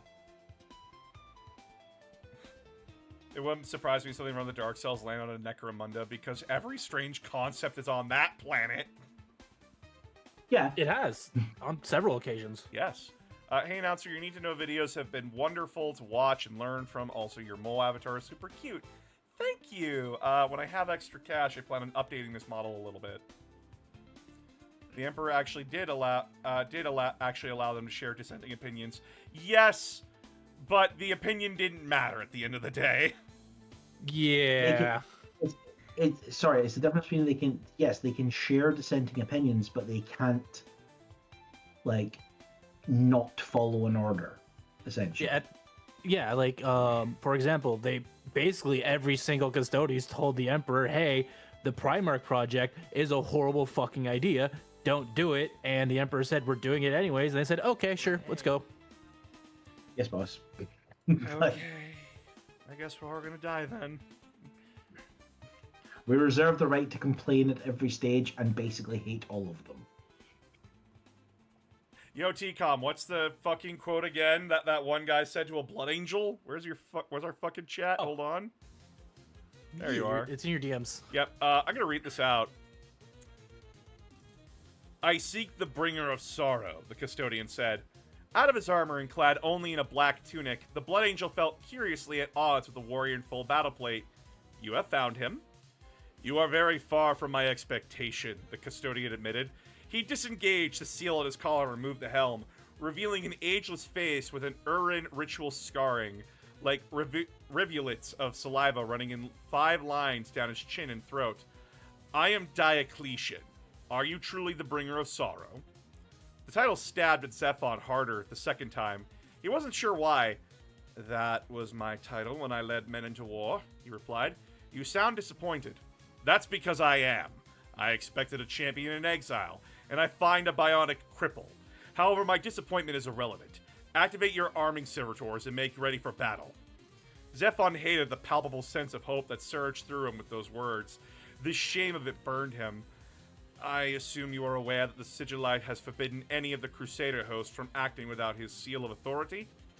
I will spare you a lesson in where the Sigillite's authority begins and ends regarding the Custodian Guard, and the actions we may undertake. In this instance, he was the one to commend you to our service. Now arm yourself at once, bringer of sorrow. With reluctance, the Blood Angel lifted his hands, showing his arms composed entirely of metal struts, plating and muscle cabling from the elbows down. His treacherous fingers twitched as if on cue. Diocletian looked for several seconds. He blinked once. Is there some significance in your mutilation that I'm supposed to acknowledge? Zephon lowered his hands. I cannot fire my bolter. My hands do not obey me. Can you at least hold a sword? Zephon wondered if he was being mocked, though he couldn't guess to what purpose. Not reliably, he admitted. Your invalidity is noted. Now activate your arming servitors. Once you are ready, you will come with me. Holy shit, Diocletian! I fucking love you, Diocletian. Never change. Holy shit, dude! I don't give a shit if you're a cripple. Put on your shoes and let's go! Even the most savage thing he says in that fucking book, he rips Gilliman apart. Holy fuck! Holy shit!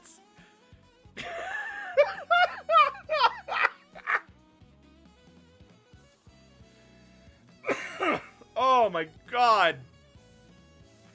For those that don't know, fucking Custodes are savage little bastards.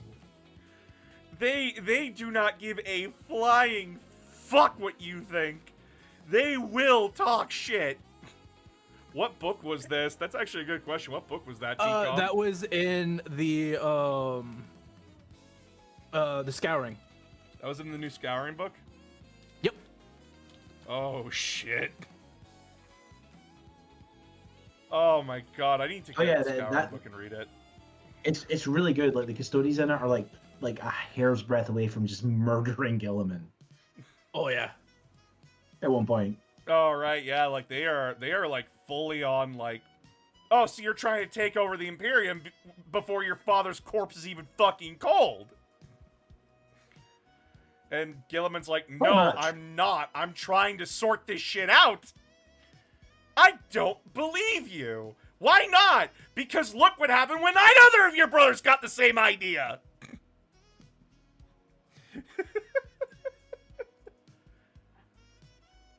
Where's the Captain General? We don't believe. Becoming a nudist in the corner. I think he actually, like, I think it's another thing that, like, he, like, sequesters himself in his, like, chambers and, like, isn't in the books, basically. Like, he just disappears, essentially. That's why I said he's being a nudist in the corner. No, that starts to happen in the Scouring book. The Custodians, like, start to just, some of them just start taking off their armor. Like, at various points. Has there ever been a Chaos or Renegade Custodes? We did have Chaos infect the Custodes to attack the Emperor during book 1 of book one of the end and the death in the end. Well, the end of the death. Sorry. Yeah, but the amount of power Chaos had to put into that was absolutely insane to do that. No, actually seeing the Emperor in action was terrifying. Like, holy shit. Like, He was. Yeah, I didn't like it. I'm gonna be honest, I didn't like that much.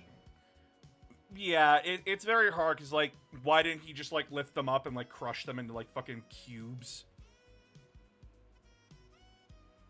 What is your thought on the Sons of Phoenix? Are they really related to the Imperial Fist or the Emperor's children?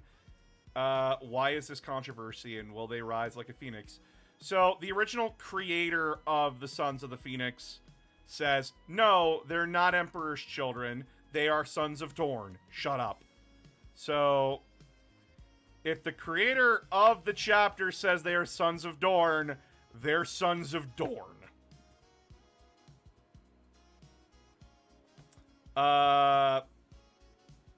Why is this a controversy? If we're talking real world, because the creator got fucking annoyed with people being annoying. In universe, it's because if you're found out to be a successor from a traitor legion, it's usually not a good thing. Most people don't want to deal with that. Will they rise like Everyone a else phoenix? just wants to murder you. Will they rise like a phoenix? I don't know. I like him fighting in the webway. Would have been something to behold. The Emperor be like, don't believe in me as a god. Then he does something godlike bullshit. I am not a god. Stop calling me that. Sir, you are literally changing the landscape of this planet. Yes, because that forest shouldn't be over there. It should be over there. Haven't you ever godded before? You ever try going crazy without power? You ever try going crazy without power? It's boring. No one listens to you. Is the Emperor the Dark King? Yes. It's like I made an entire video about it, and no one watched it, and I'm sad.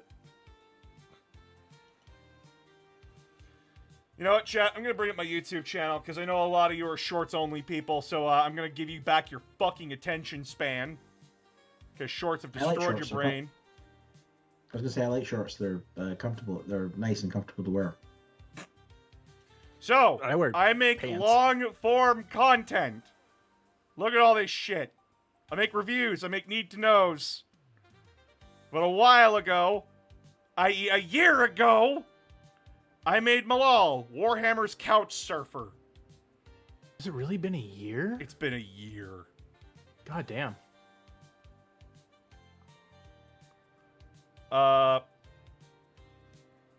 Yeah, this video is about Malal and what happened about Malal and what became of, like, Malice and the Sons of Malice and everything. Real straight, simple answer. Go watch the video.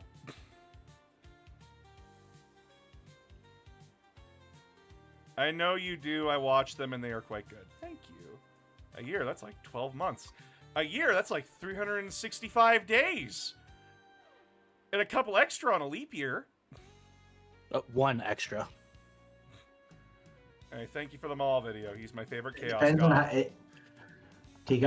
As the great and the great prophet Hulk Hogan taught us, if you fly a specific direction around the world, you gain days.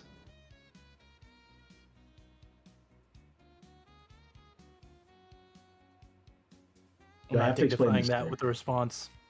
Okay. I know exactly who and what you're talking about, and I refuse to acknowledge that in any way, shape, or form. If you fly back and forth from Japan enough times, eventually you gain extra days. That's how it works. Isn't there some stuff about Big E? What? That being a Star Child? That is old Warhammer history. And They referenced it. They referenced it in the End and the Death. And more than likely was a rumor started by the Custodes. No, it's specifically referenced in the End and the Death. Malcador says he senses it. Ah. It's When did the he there's say a that? I part don't in the remember death. It's the thing where the Emperor like gives up the power that he was going to take on to fight Horus, but it also gives up like a part of his soul that goes off into the warp, and Malcador describes it as being like a child amongst the stars. Oh. The end of the death is just way too long to remember everything. It's so It's also long. it's also it's Dan Abnett making a cheeky reference to old Yeah. 40k lore. It can be a thing if you want it to be a thing, I guess. It's the same as the Dark King. They're never going to do the Dark King, so it can just be whatever you want. Yeah, That's the thing about like people like is the Emperor the Dark King? Well, yes, but it's like a quantum question because GW are never going to do this unless they end time 40k. So it could still be a Like- thing. Yeah, but that possibility is like it's as possible as like everything else in 40k. So Yeah. I don't know what to tell anybody. I mean, sisters have got to be getting those powers from somewhere.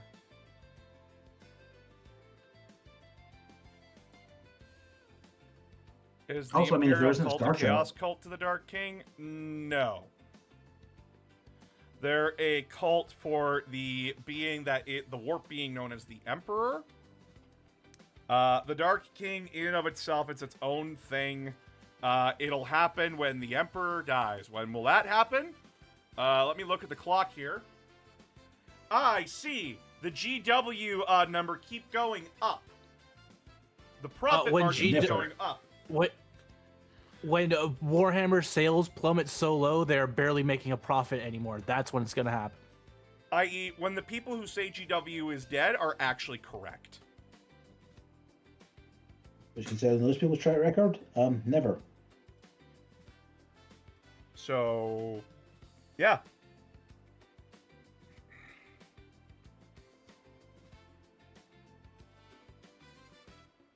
The Emperor is like that one Superman quote. You are probably over there and sent there over there. Oh, you're doing the Linkara quote. You're doing the Linkara quote. Fuck, that's funny. Damn it, Gilliman! Over there needs to deal with over there's problems. And if they bring over there's problems over here, then over here becomes a problem. And I don't want to deal with that. To be fair, I think that's basically what the High Lord said to him. What do you mean we have to deal with Imperial Nihilists? No, we don't. Over there, that's over there's problem. Don't worry. I charged an old man with dealing with that. It's fine. What's up? What's up, random? Diet or regular trauma? I already have both, so... Like, I have diet trauma and I have regular trauma. What's... I got a choice? No one told me I got a choice. Yeah, I wasn't aware of that. Shit! I get Trauma Extra, which is the one that is technically diet, but they put all of the extra flavorings into it to try and make it taste like the original. Raise his hand like... What the fuck?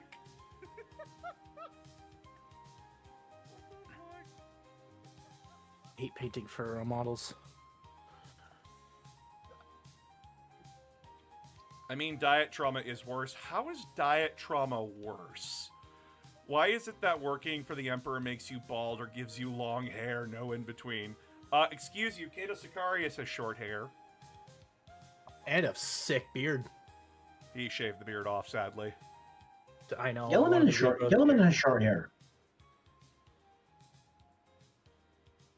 It's silent suffering. Oh. So, speaking from the military perspective, the reason why you want your hair really short, number one, for hygiene. Number two is no one can grab onto your hair if you're in melee. Also, I refuse to believe that characters like Ragnar Blackmane don't have long, luscious locks that are incredibly well maintained. I like to think that he does them up in dreadlocks. Yeah, probably. Given Considering what we historic- know about, given what we I was know gonna say- about the Norse people, they probably watch the most out of any of the Space Marines. Oh yeah, like the Space Wolves will like almost certainly like bathe regularly and smell of like Lilacs and like elderberries. lilac and things, and yeah, and thingy wood, sandalwood, probably. So long hair is a flex. Yes, considering that most of the chapter that Spee would like, the Blood Angels to the vampires, most of them have long, luscious locks. Even though she said pass on Mephiston and Dante. Yeah, I was about to say, unless you're Mephiston and it looks like you have long hair but refuse to acknowledge you're going bald. I refuse. Like, you need to have a widow. The level of vampire you need to be. You need to have that level of widow's peak. It's important. Again, when I did the Smasher pass with Lost in Spiral, I was very surprised at what she said smash to. She passed on most of the Marines, which I'm like, congratulations. You're not into shield soldiers. Congrats, you wouldn't fuck Master Chief. I'd fuck Master Chief.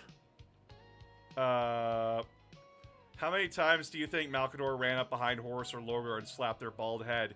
Now that's the funny thing, you assume that old man can run. I don't know. Malcador just orders them to come over here so he can, and then has a custodian bring over a step stool so he can walk up and slap them in the head. Ironically, she passed on a lot of the monsters. She passed on... I know she passed on Angron because she doesn't like angry dudes. But she said smash on Fulgrim, which I'm like, yeah, that was predictable. That was, yeah. What was her opinion on the Turnids?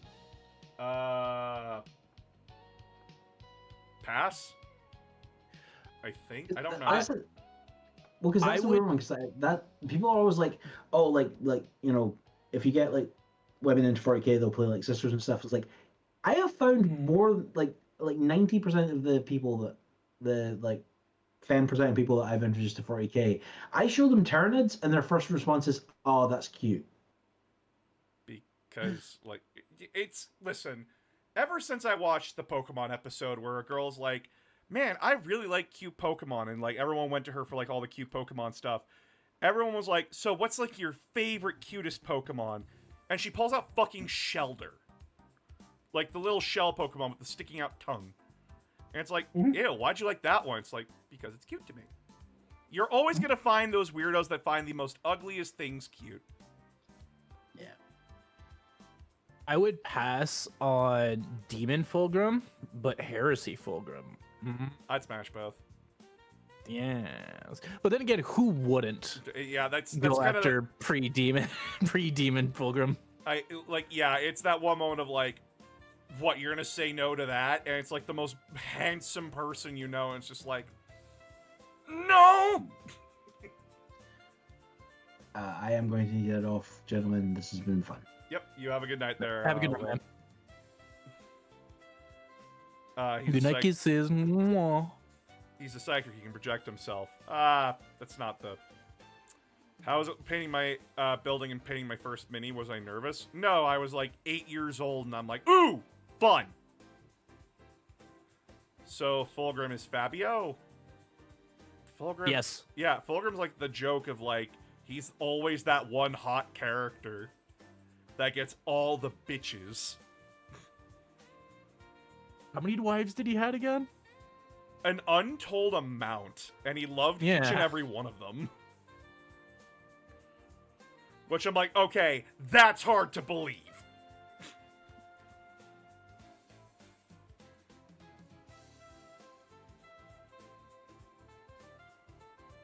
No, given like the processing power of their brains, I could believe it. I mean, Horus was doing the orbital trajectories for an entire fleet in his head in like a split second. I mean, fair? Where is my, oh, here it is. trying to remember, like, what she passed on. Right, she smashed Vect because of his power. She smashed Yvrain, and the Vizark. She smashed a lot of the Eldar. Who wouldn't? A lot of them are hot. She passed on Shadow Sun and Farsight. I think she smashed, like, Trazyn or something. Trazyn? What? Yeah, I think she smashed Trazyn.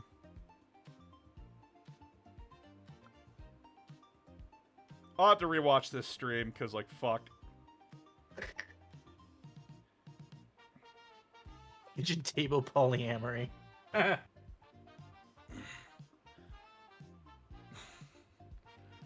Beauty is subjective. Would smashing Argyle Tall technically count as a threesome?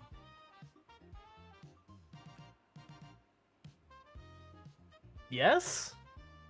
I mean, it's his skin, right? But two different people. Yes. Also, that's actually a really interesting question about consent. If Tall says yes, but the demon says no. My heart is saying yes, but my brain is saying no. Because it is technically Tall's body. He would have autonomy over it in that situation. Maybe it's like a Sukuna situation from, like, fucking, Yeah. Jujutsu Kaisen. He, like, takes control when, like, Argyle Tall's, like, not present.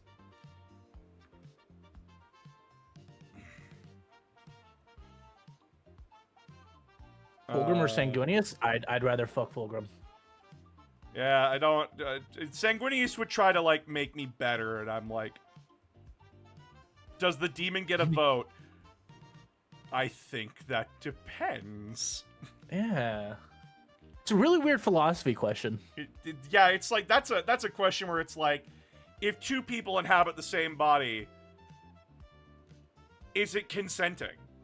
And it's like, oh, fuck, that's not a fun question I want to ask. That's like if one person had two heads.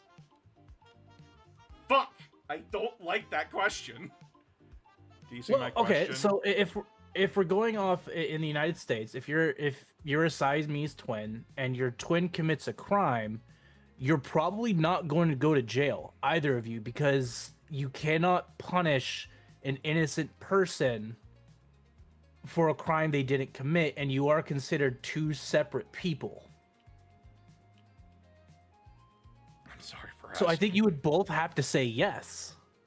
Under, like, if we're applying U.S. law to that, they would both have to say yes. Oh, shit. You do know that there was conjoined twins that had their own wives. Oh, fuck, that must be very awkward for sex. Yeah, because they're considered two separate individual people, according to the law. What if the Primarch or Gilliman randomly find cryopods in the Emperor's basement? Inside the cryopod or pods or two female Primarchs? Then there's two female Primarchs. I don't, like, cool, awesome. We have...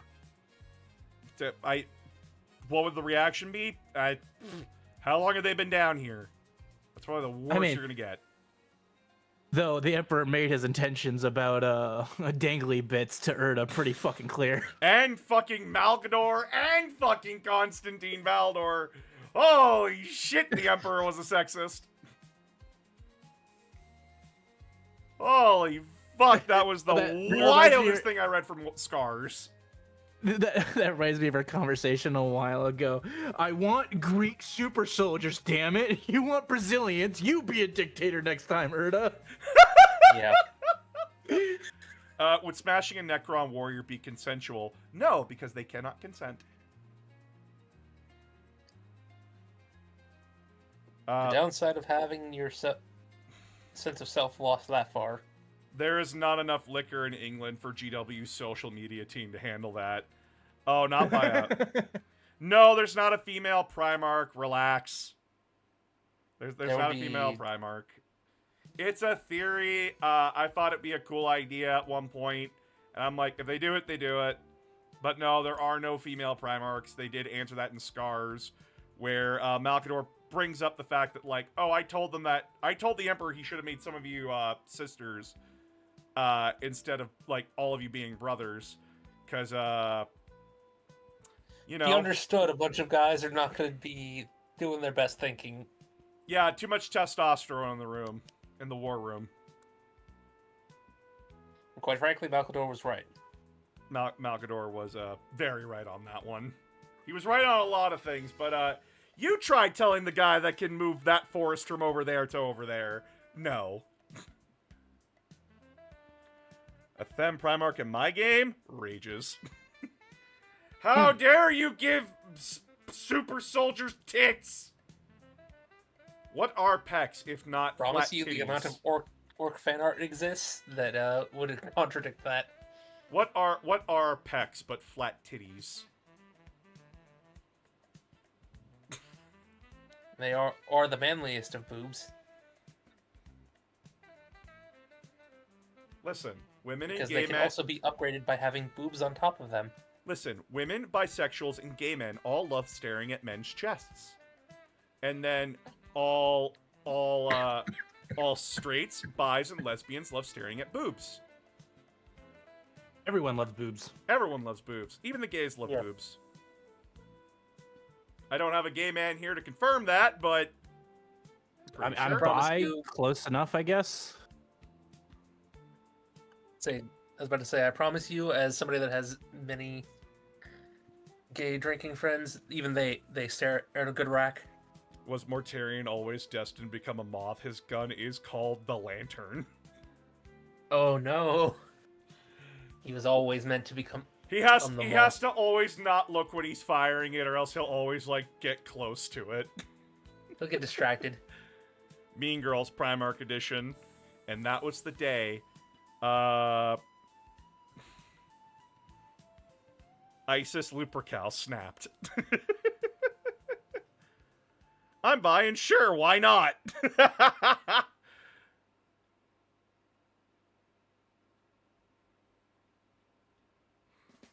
I feel like Malgador says that as someone who has grown up around sisters. The Horus Heresy would have been 1,000% more intergalactic Mean Girls. No, Honestly, yes. I don't think There it'd would be have been Mean a Girls. lot more quip. There'd be a lot more like. Listen, Passive the group chat reads like, if you're reading it for like words as is, it's very polite. But then you see like the hidden jabs and daggers in there, especially if it's like a little bit of like if you have like the slower brother like Rogel Dorn. Honestly, So, Obsidian makes a good point though.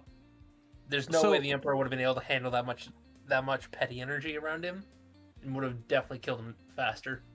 Well, also from a dictatorship perspective, you don't want your near immortal super soldiers who are loyal only to you and their Primarch reproducing and confusing those loyalties.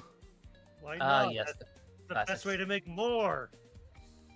I am a sister. The I am a computer's sister with a already little sister of confused. my own. Yeah, I think they can be capable, but sister's #1 job is drive her sibling crazy. What the fuck, guys? That's just every What the sibling's fuck job. is Perturabo? Yeah. What is Oh, it's the Perturabo, pettiest of Angron, fucking Mortarion, Magnus and Lehman? What the fuck? Do they have titties? Do they have vaginas? You are gonna get sibling rivalry and anger whether you liked it or not. Yeah. I'm sorry to say, it half doesn't of the matter problem what is gender literally the you Emperor are. decided not to be a dad about it. Yeah.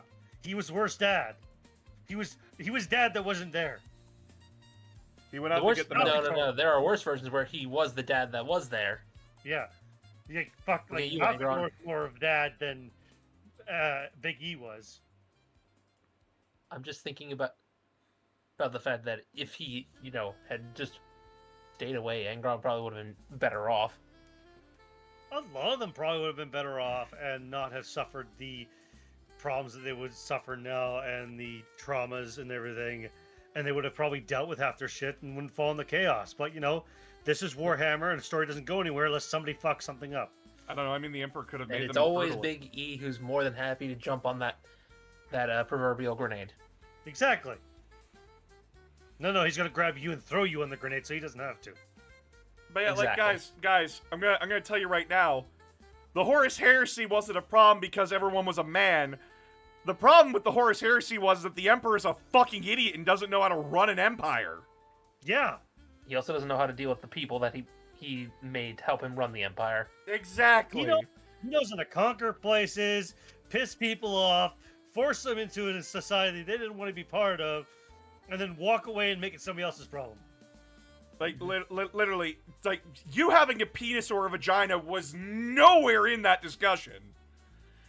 If Horus was Isis, she still would have gone traitor, not because she's a woman and women are hysterical. No, that's stupid-ass bullshit. She would have betrayed anyway because the Emperor's a fucking dickhead and left her to fail. Exactly. That's at least her reasoning.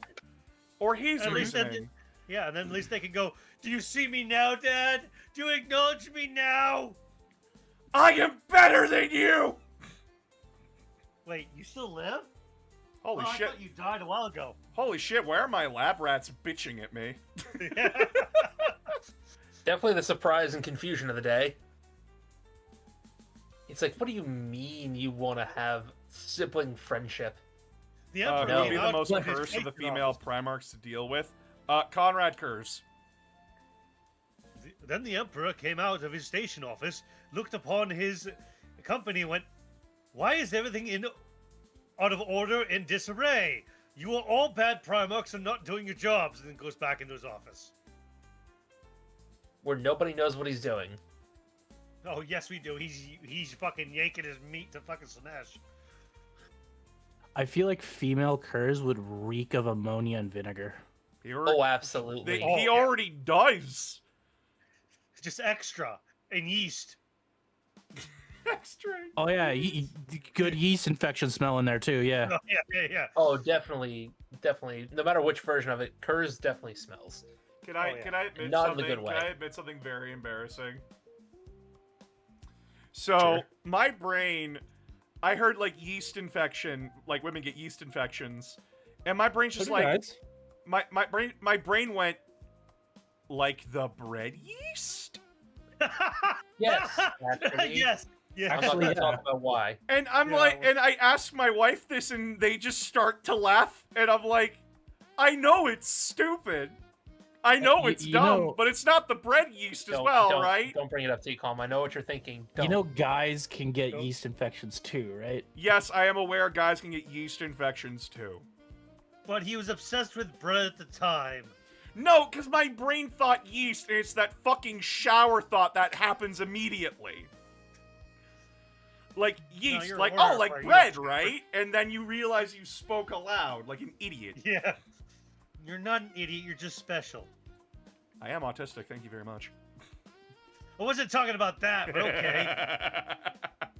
You're the one that brought that up, you Mr. Isms. Listen, I'm thinking of like, why would Conrad Kurz be worse as a woman? Time of the month. Time of the month, man. He already has a murder fetish. Time of the month would make it worse. Time of the month Like- with nightmare visions on top of that. There's no amount of ice cream and pickles and meds that will make that type of woman happy. The Conrad Curse, the entire planet's fucked. Everybody should might as well evacuate the planet for an entire month. Now, which primer would be better as a woman? Gilliman. Damn. Of course you'd say it. Yeah, I say the white bread choice. Fuck you. Fulgrim's the obvious answer. Fulgrim's the obvious Dommy Mommy answer. No, Dommy Mommy answer is not Fulgrim. Fulgrim is just the pretty answer. No. If you want Dommy Mommy, you go with fucking, Angron. I don't know. Yeah, Angron, you go Dommy Mommy. Or you go fucking Ferris. Manus if you want Dommy yes, Mommy. actually, I feel like fair. I look at Ferris No. Manus and go, Corvus. Yes! Corvus got No, the fucking right, female he got a Corvus is whip. definitely the quiet Dom type. Oh, fuck- Corvus got the yeah. Corvus got the whip, and Corvus would sneak up Yeah. on you and go, Yeah, "Who said you could leave the No, bedroom? no, beg. no bag. No bag. Who said you could leave the bedroom?" As she snuck up on you, and you're just like, "I'll get back in the birdcage." But I just had to go pee! Actually, I have a question. So, you guys saw the most recent short I made, right? Yeah. Like the skit one with like Lionel teleporting. Oh Yes. yes. That Oh one, yeah. yes. Yeah. The birdcage comment. I have to ask because that was a lot of spur of the moment thinking. That was hilarious. Yeah, it was fantastic. Because I got I messaged by appreciate the idea Koo. that Lionel is thinking that far ahead. I got messaged by Koo saying fucking Ultra McDonald's. And Yeah. I had my own TFS moment in the comment section. No, Someone instead of a said. Big Mac, it's an Ultra Mac.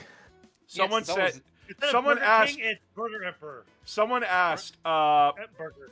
Why wasn't it McCrags? Darn. And I'm like, fuck! God damn. That's a It's good right one. there. It was That's right a real there! good one. Son of a bitch! I had. Hey, hear me out. McCrags is the rip-off version, which is arguably better than the original. Oh my god! The Craig only happens in Ultramar. It's Yes. what's the? It's the the regional flavor aid. variant. It's the flavor aid to the Kool-Aid. Yeah. But what would be Wendy's? Ooh, what would be Wendy's? Yeah. I believe Ultramar would not. I would believe McCrag doesn't have a Wendy's. There was a Wendy's equivalent on Calth, but Calth got blown up. No. Instead of Wendy's, it's Celestine's. Ooh. Yes. Yes. Good Yes. thinking, yes. Okay, hear me out for not Conrad Kurz, the fucking other one. For Corvix. Yeah. Creek fried chicken or Corvus fried chicken wings. Kentucky Fried Oh, and to remain on theme with the Corvus thing, they add black food dyed to it, so it turns it black. It's God's fried Yes. chicken. We also have the we also have Jagatai ramen. Yep. Oh, you know that's. No. Jagatai barbecue. Jagatai. Ooh, Oh, Jagatai yeah, like Korean- Korean Korean barbecue. Yeah. Yeah. Meanwhile, on Mars they have McDonald's. and And people are like, No, "Oh, no, what about like yep, the Iron Hands yep. World of Medusa?" I'm like, they don't have no, they don't no. have fast food places. On Mars. It's all it'd be- sit-down restaurants on Medusa. On Mars, it'd be the Omni Burger. That's a good one. It'd be the Omni Burger. Yes. Yes, and at Burger King, it'd be Omni Burger. Do you what they call a Ultra Mac on Necromunda, a corpse starch royale? Oh my god! No, that's so good. No. What would be Waffle House? Waffle House. Ooh. World Eaters, something. No. Waffle House shit. has just existed for 10,000 years and hasn't changed a thing. So No, that me actually and is more Phoenix, accurate. me and Phoenix were talking in the bedroom late at night. Oh, in the bedroom, you say. Oh, in the bedroom, I know it's spicy. Ugh. She came up with a great idea, and I got really jealous, but at the same time was too busy laughing to care. What if the only Waffle House that exists in Warhammer is in a volcano on Fenris? It explains so much. And Oh. it's only one person is not allowed to enter, and it's Magnus. And that's why Everybody he's else so is like- pissed Exactly why with. he got banned. Yeah, it's Yeah. like in order to become a space wolf, you have to find the Waffle House. You have to find the Waffle House. They're not looking for wolves to fight. They're just trying to find the Waffle House. Yes. And so, like, the idea was, like, Magnus, yes, after years of searching, full centuries, I have finally found the fabled Waffle House! Grabs the door, pulls on it. What? And then, like, he sees the employee with, like, their headphones on. Hey! Hey! Gets his attention. Come in. Oh, sup, dude? Are you open? Yeah. No. Well, can I come in? No. Yo, your name Magnus? Yes? Then no. And Fulgrim like slides on in. Oh, Magnus, I didn't know you found this place, and like slides on in. Fulgrim, my man, slithering on in. Hear me out. Vulcan Bell. Vulcan Bell, yeah. Because he's hot and he's from a hot planet. It's spicy food all the time. Who would be the Lions? Oh, the lion. The lion's gotta be like. No, Dorn's no, gotta no, be no. White Castle. Dorn's gotta be White Yeah, Castle. George White Castle. Hear me out. Because the lion is kind of the way he is. Olive Garden. Oh my It's god, Lion you're Garden. right. It's Lion Garden. Lion Garden. Lion Garden. They exclusively serve monsters from his homeworld. What's a famous? Exactly. What's a famous Yep. like? When you're here, you're part of the Dark Angels. What's a famous Swedish bar? Swedish bar. Like, Are there really any good bar chains? in Sweden, Shane? I don't clue. live in Sweden. So... There is bar chains. I don't know if what ones are good. Exactly. That's what I'm trying to think of. Like there used to be a bar chain up here called Kelly O'Brien. IKEA. Yeah. God Hardly damn it. right. Logged into that one. Yeah. There is a Kelly O'Brien's up here, and I think they slowly have closed off locations. And there's one that used to be really good, and it was all Irish bars. But yeah, most bars are not franchises. They're most Message of independently massive captains Yeah. of asking announcer to review Final Liberation. No, there is a fucking bar that is franchised, and it doesn't exist anymore as of last year. Hooters. Wait, Right. Hooters still exists. I thought a lot of them closed down. There's a Hooters like 5 minutes away from me. Well, that's where you go every Thursday, huh? No, their food is horrible. Why would I go to Hooters? Exactly. Beer and tits. I could see tits in real life without having to pay for it. Why did you just look down? That too, but I wasn't talking about myself there. I'm sorry, it was right there. Points for that. Oh, one. they're so the reason why they Okay, closed now I'm down a trying lot to of think. Hooters locations is because they're it's a money saving venture, so they're only keeping Yep. the places that actually have a lot of foot traffic. Oh, okay. Well, because the part of the problem is, you know, it for their employees, they changed the uniform to be a lot less revealing. Well, I shouldn't say a lot less, just less revealing. Yeah. And then they noticed sales fucking plummeted because of that, and they said, "Oh wait, shit, fuck, we're going back to the old uniforms," and they've been doing crisis management ever since then. Yeah, fair. What is it? What's the fucking arcade bars? Oh, there's Dave one and that- Buster's? Yes, Dave and Buster's, because they just opened. That's another like pseudo franchise bar because it's just an arcade bar. That one that just also opened- serves food. Yeah. I'm just trying to figure out what a restaurant chain would show up from Ball. And quite frankly, I'm not Gas coming up with any station yet. marts for Perturabo. Ooh, from Ball. Obviously for Ooh. the Blood Angels and Sanguinius. Yeah, I'm it's gonna gonna let be kind Aramis of come half. up It's with gonna be that half. one. Red Robin's. 'Cause No, It's kind of fast food, but it's also sit down restaurant. Yum. no, never he would had a have Robin's. one restaurant, and it would be fine dining. Exactly. Okay. So So there's say, it makes a lot more sense. There's I gotta got- be a fine dining restaurant that's franchised. I tried like when I went to America back in 2023. I tried like 2 restaurants down there. I tried Cracker Barrel. Their chicken Oh. wasn't that good. Oh! I love Cracker Barrel. I don't fucking care what you say. I was also sick, so keep in mind. Yeah, well, you're always sick in the head. No, I agree with you. There's a lot better restaurants that do Southern cooking than Cracker Barrel does. Yeah. They definitely. do a good breakfast.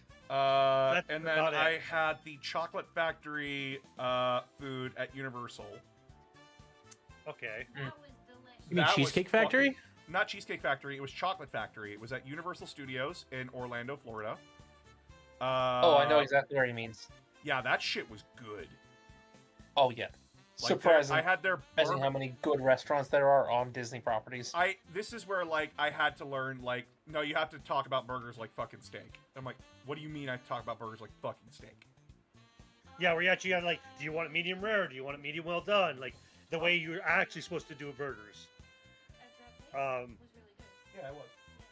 But I had I hate this.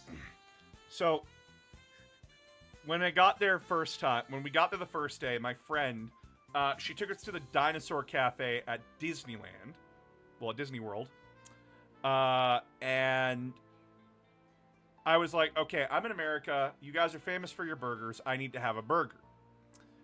I bit into the burger. It was red, and I'm like, what the fuck? And I lost my appetite immediately, and like I'm having a panic attack because I thought I just bit into like raw meat. And Nope. my friend's like, no. That's how it is here. I'm like, what the fuck do you mean that's how it is here? It's called medium rare. Yeah, and she's like, it's medium rare burger. And I'm like, this isn't a fucking steak! That's the way burgers are supposed to be done. Is it supposed to treat the hamburger like it's actually supposed to be steak? No, it depends on the cut of meat you're using. So most like fancier restaurants like that, yes, it is usually safe to eat like medium rare and stuff. Okay, but if I'm going to like the cut, it's also the grade of the meat you're cutting. But take it from somebody who lives in a province where we're not allowed to serve that with beef red. Yeah, Canada has very strict laws when it comes to that. Actually, that's changed in BC because you can get a medium rare burger in BC. Yes, I am aware. But this was news to me. Yeah, I know. Like that's how when I do my smoked burgers, my smash burgers, that's how I cook them. Is to the point of being medium rare, and then I let them sit for 5 minutes, let the juices and the heat soak in, and they're the best fucking burger you could ever fucking have. But yeah, so that was not a good first experience for a burger, and I felt really bad. Truly, honestly, though, but experience good food in the States. Like, okay, you're in California, you're Universal, I get it. I was in or Orlando. Yeah. But, like, for me, like, if you want good food, like, being in those places, like, there's other states that have better food. The States is more known for, like, good barbecue. Yeah, but then we got taken to the chocolate factory at Universal, and I looked at the waitress. And I'm like, listen, I haven't eaten since lunch. I need you to prove to me that burgers in America are good, please and thank you. And she's like, don't worry. That was a challenge. Yeah, she looked at me. Yeah. She looked at me Yeah. and said, don't worry, hun, I got you. She got me like the bacon cheeseburger, barbecue sauce, ketchup, all that kind of stuff, and I'm like, fuck. Cooked perfectly. I ate it. I warfed it down. It was amazing. And then I had an ice cream cookie and like Oreo ice cream. It was awesome. It was just like, so this is the American experience. Satchel 1, you're actually more likely to get E. coli from lettuce than an undercooked burger. Yep. There's a reason why people... It's the reason why you can get away with eating a steak blue rare is because there's not a lot actually wrong with eating beef raw. It's the other meats you have more risk of getting E. coli than if you eat raw, like pork, especially chicken. Chicken has to be cooked. Fish, depending on how it's prepared and the type of fish and all that. And if it's been frozen prior, because that's how you kill the parasites, is you freeze your fish, because that'll kill your parasites in it, and all that. Or if you're in America, you use radiation to sterilize shrimp. Yeah, but but I'm not joking. We do that. I know. That's what I was laughing. I was thinking about the Walmart thing. But beef is one of the few meats you can actually like cook for 5 seconds on the side, have it completely raw in the middle, and still eat it. That's what's literally called Pittsburgh style. Yeah, or blue rare. Yeah, and I want to make it very clear, like, the food down there was good. I was also sick. Yeah, I got viciously sick because it was my bad about that. It was a mix of things. I was stressed on the flight because it was a late night flight. I didn't know how to sleep on a plane. I don't know how to do that either. So I was up. I was up all night on a plane. Then early morning, when we landed, we had to find a terminal. We had to find our next terminal in an airport we weren't familiar with, so that was more stress. Then we got on the plane that took us all the way to Florida. Then it was the body shock of being in an extremely humid place. Because I live in Alberta. Right. I live under the mountains. You're not used to that kind of shit. That's I'm right. not. So it was the perfect storm of me getting sick. Yeah, fair. You know what, boss? When you finally come and visit me, Make sure to bring your passports. I'll take you down to Spokane so we can go see M, and then we'll go and get actual good barbecue.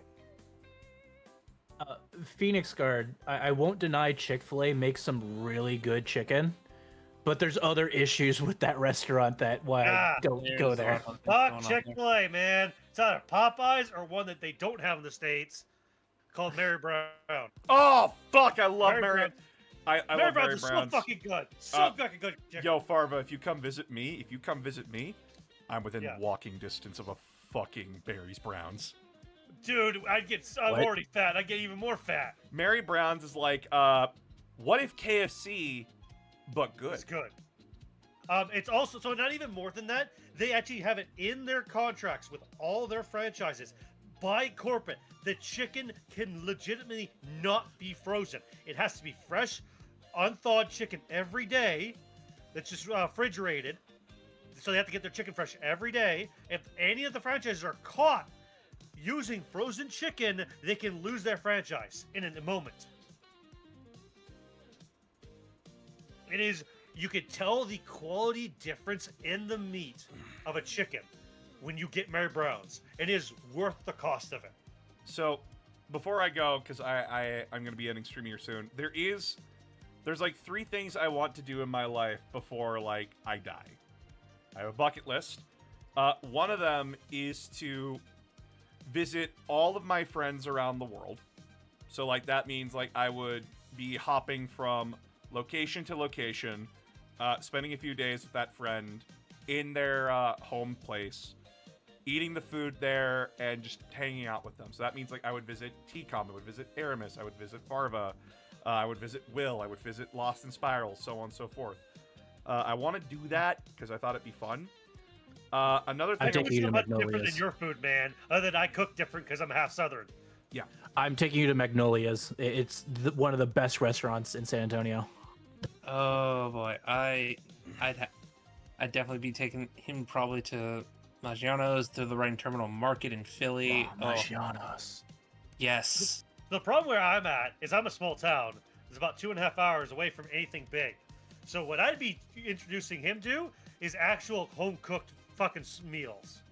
Oh, but, don't get me wrong. We can do that any night, or just at my Also- place. Yeah. I'd also take, if any of you come down here, we're also going to go to Mi Tierra, is one of the oldest Mexican restaurants in the state of Texas. Fuck yeah. But then there's the second thing is that when I'm big enough, and now I can finally talk to content creators without worrying about, like, oh, are they gonna think that I'm like trying to steal like subs off of them? Like, are they thinking like I'm a leech? One of the things I want to do is gather a lot of people, new, veteran, and kind of not new, for a Warhammer 40k content creator tournament. I thought that'd be like a very fun idea. that would be fun. And people are like, well, how would you run that tabletop sim? I'm not gonna gonna do a Mr. Beast and run out arena. Fuck that, that's stupid. No, that's a lot of money to do that and expect everybody to make it, and plans and flights and shit like that. No, make it easy. Yeah, make it easy on me. And then the last thing, that's like a 4 million sub kind of person thing to do. yeah. And then the next thing after that's a more personal thing. I want to visit the UK. I want to visit Scotland. Oh fuck yeah! Like that's my that's my mom's side of the family's like homeland. Oh, Phoenix it's Guard. really Good starting box.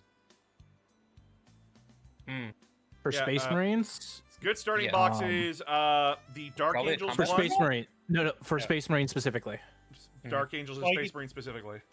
Yeah, you could use pretty much any specific Space Marine box set because you can use any of the parts in it. The only difference is you're going to get the upgrade sprues for that chapter. So it doesn't really matter. I'll show you on the. So you go to the Warhammer site. Go to. They have a start here with starter sets. Oh, Wawa? Well, Oh, sorry, not starter sets. yeah. Sorry. plenty of Wawas in my lifetime. Real quick. So it's funny because I also would like to go to Scotland, the UK, and Ireland like Boss would, but for completely different reasons. He wants to go there for family and stuff like that. I've got some ties there, whatever. I want to go there for motherfucking trains. I know you want I to was go about there to for say, strains. I want to go there for the liquor culture. So the reason why I Well, say Dark you're Angels wrong. is because the You Dark definitely Angels have fun. upgrade kit, you can ignore that. It's just shoulder pads. But Yeah. it pretty much only has like Primaris Marines. The most complicated is going to be the Blade Guard veterans, but then you have 15 regular Marines to paint, along with the Captain and Gravis armor to get you used to bigger stuff. This is like the easiest box to paint. Is it a good deal though? Not really at 205. Well, that's Canadian. Through the States, it might be 180. It's like probably 160-ish. Yeah. I will say, as someone who paints white a lot for their army, painting white is a bitch. Yeah. As someone who's Absolutely. using white as well, that's... If you can... Oh, wait, the Imperial Fists don't have a starter box. Right.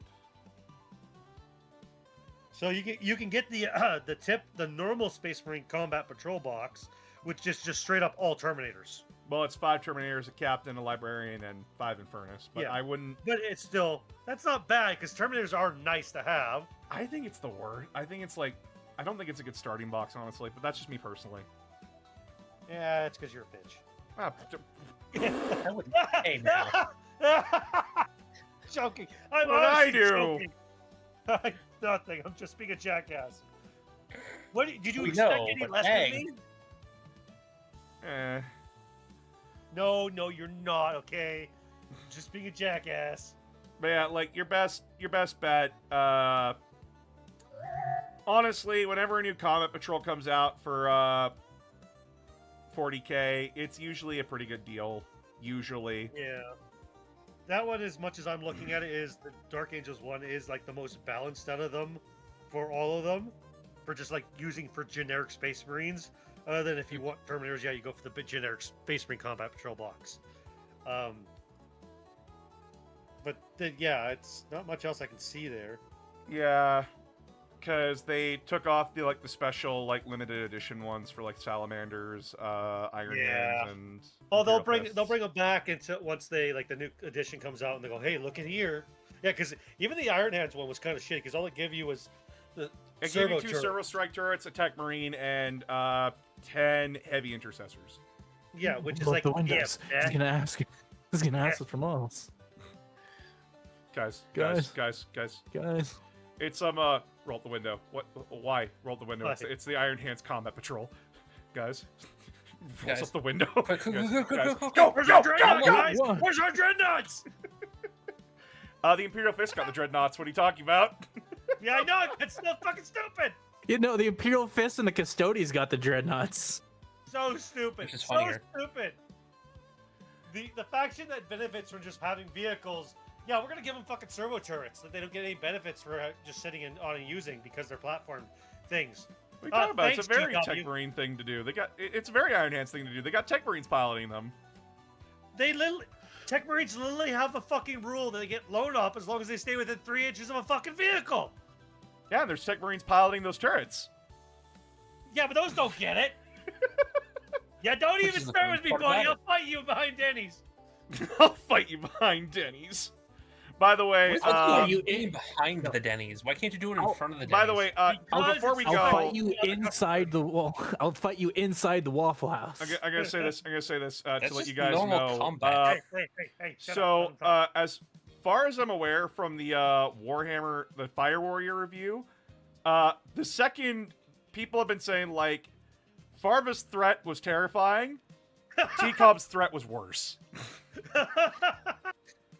I thought I did a pretty good job on that. Oh, you I wasn't even in there, so your I thing- mean that's totally fine. your threat was violent there, Farva, but T-Com's was I'm gonna give your fucking contact info to Scientology. So that to be fair, That's terrifying. T-Com just wins in that thing. But you asked it, and that was at work, so I chewed on it for 4 hours of what I'd say. What would be the biggest threat I can have? Because you said threaten you. I'm like, okay, I'm gonna give you a threat. all right, so we're gonna go raid out into Mitsuki Wizard chat. She's currently playing We'll have to- Resident Evil We'll have to 3. meet the wizard. Yeah, so we're gonna go say hi to my friend because we're not gonna be able to stream this Sunday together because I'm going to Easter dinner. So we'll be back tomorrow with some more good streaming time. And I should be done Lair of the Tyrant by tomorrow as well. So be prepared for that coming out on Saturday on Patreon. So If he doesn't, I'm standing behind him with a taser. Look at all of you with healthy relationships with your parents. I only have healthy relationship with one parent. but yeah, thank one you all more so than much me. for coming. If you're on YouTube, please jump over to Mitsuki Wizard. It is capital MITSUKI underscore lower dash WIZARD. And I'll see Hey, at you least all. he's remembering to raid this time. And I will talk to you all tomorrow. Good night, everybody. Good night. Good night. Nights.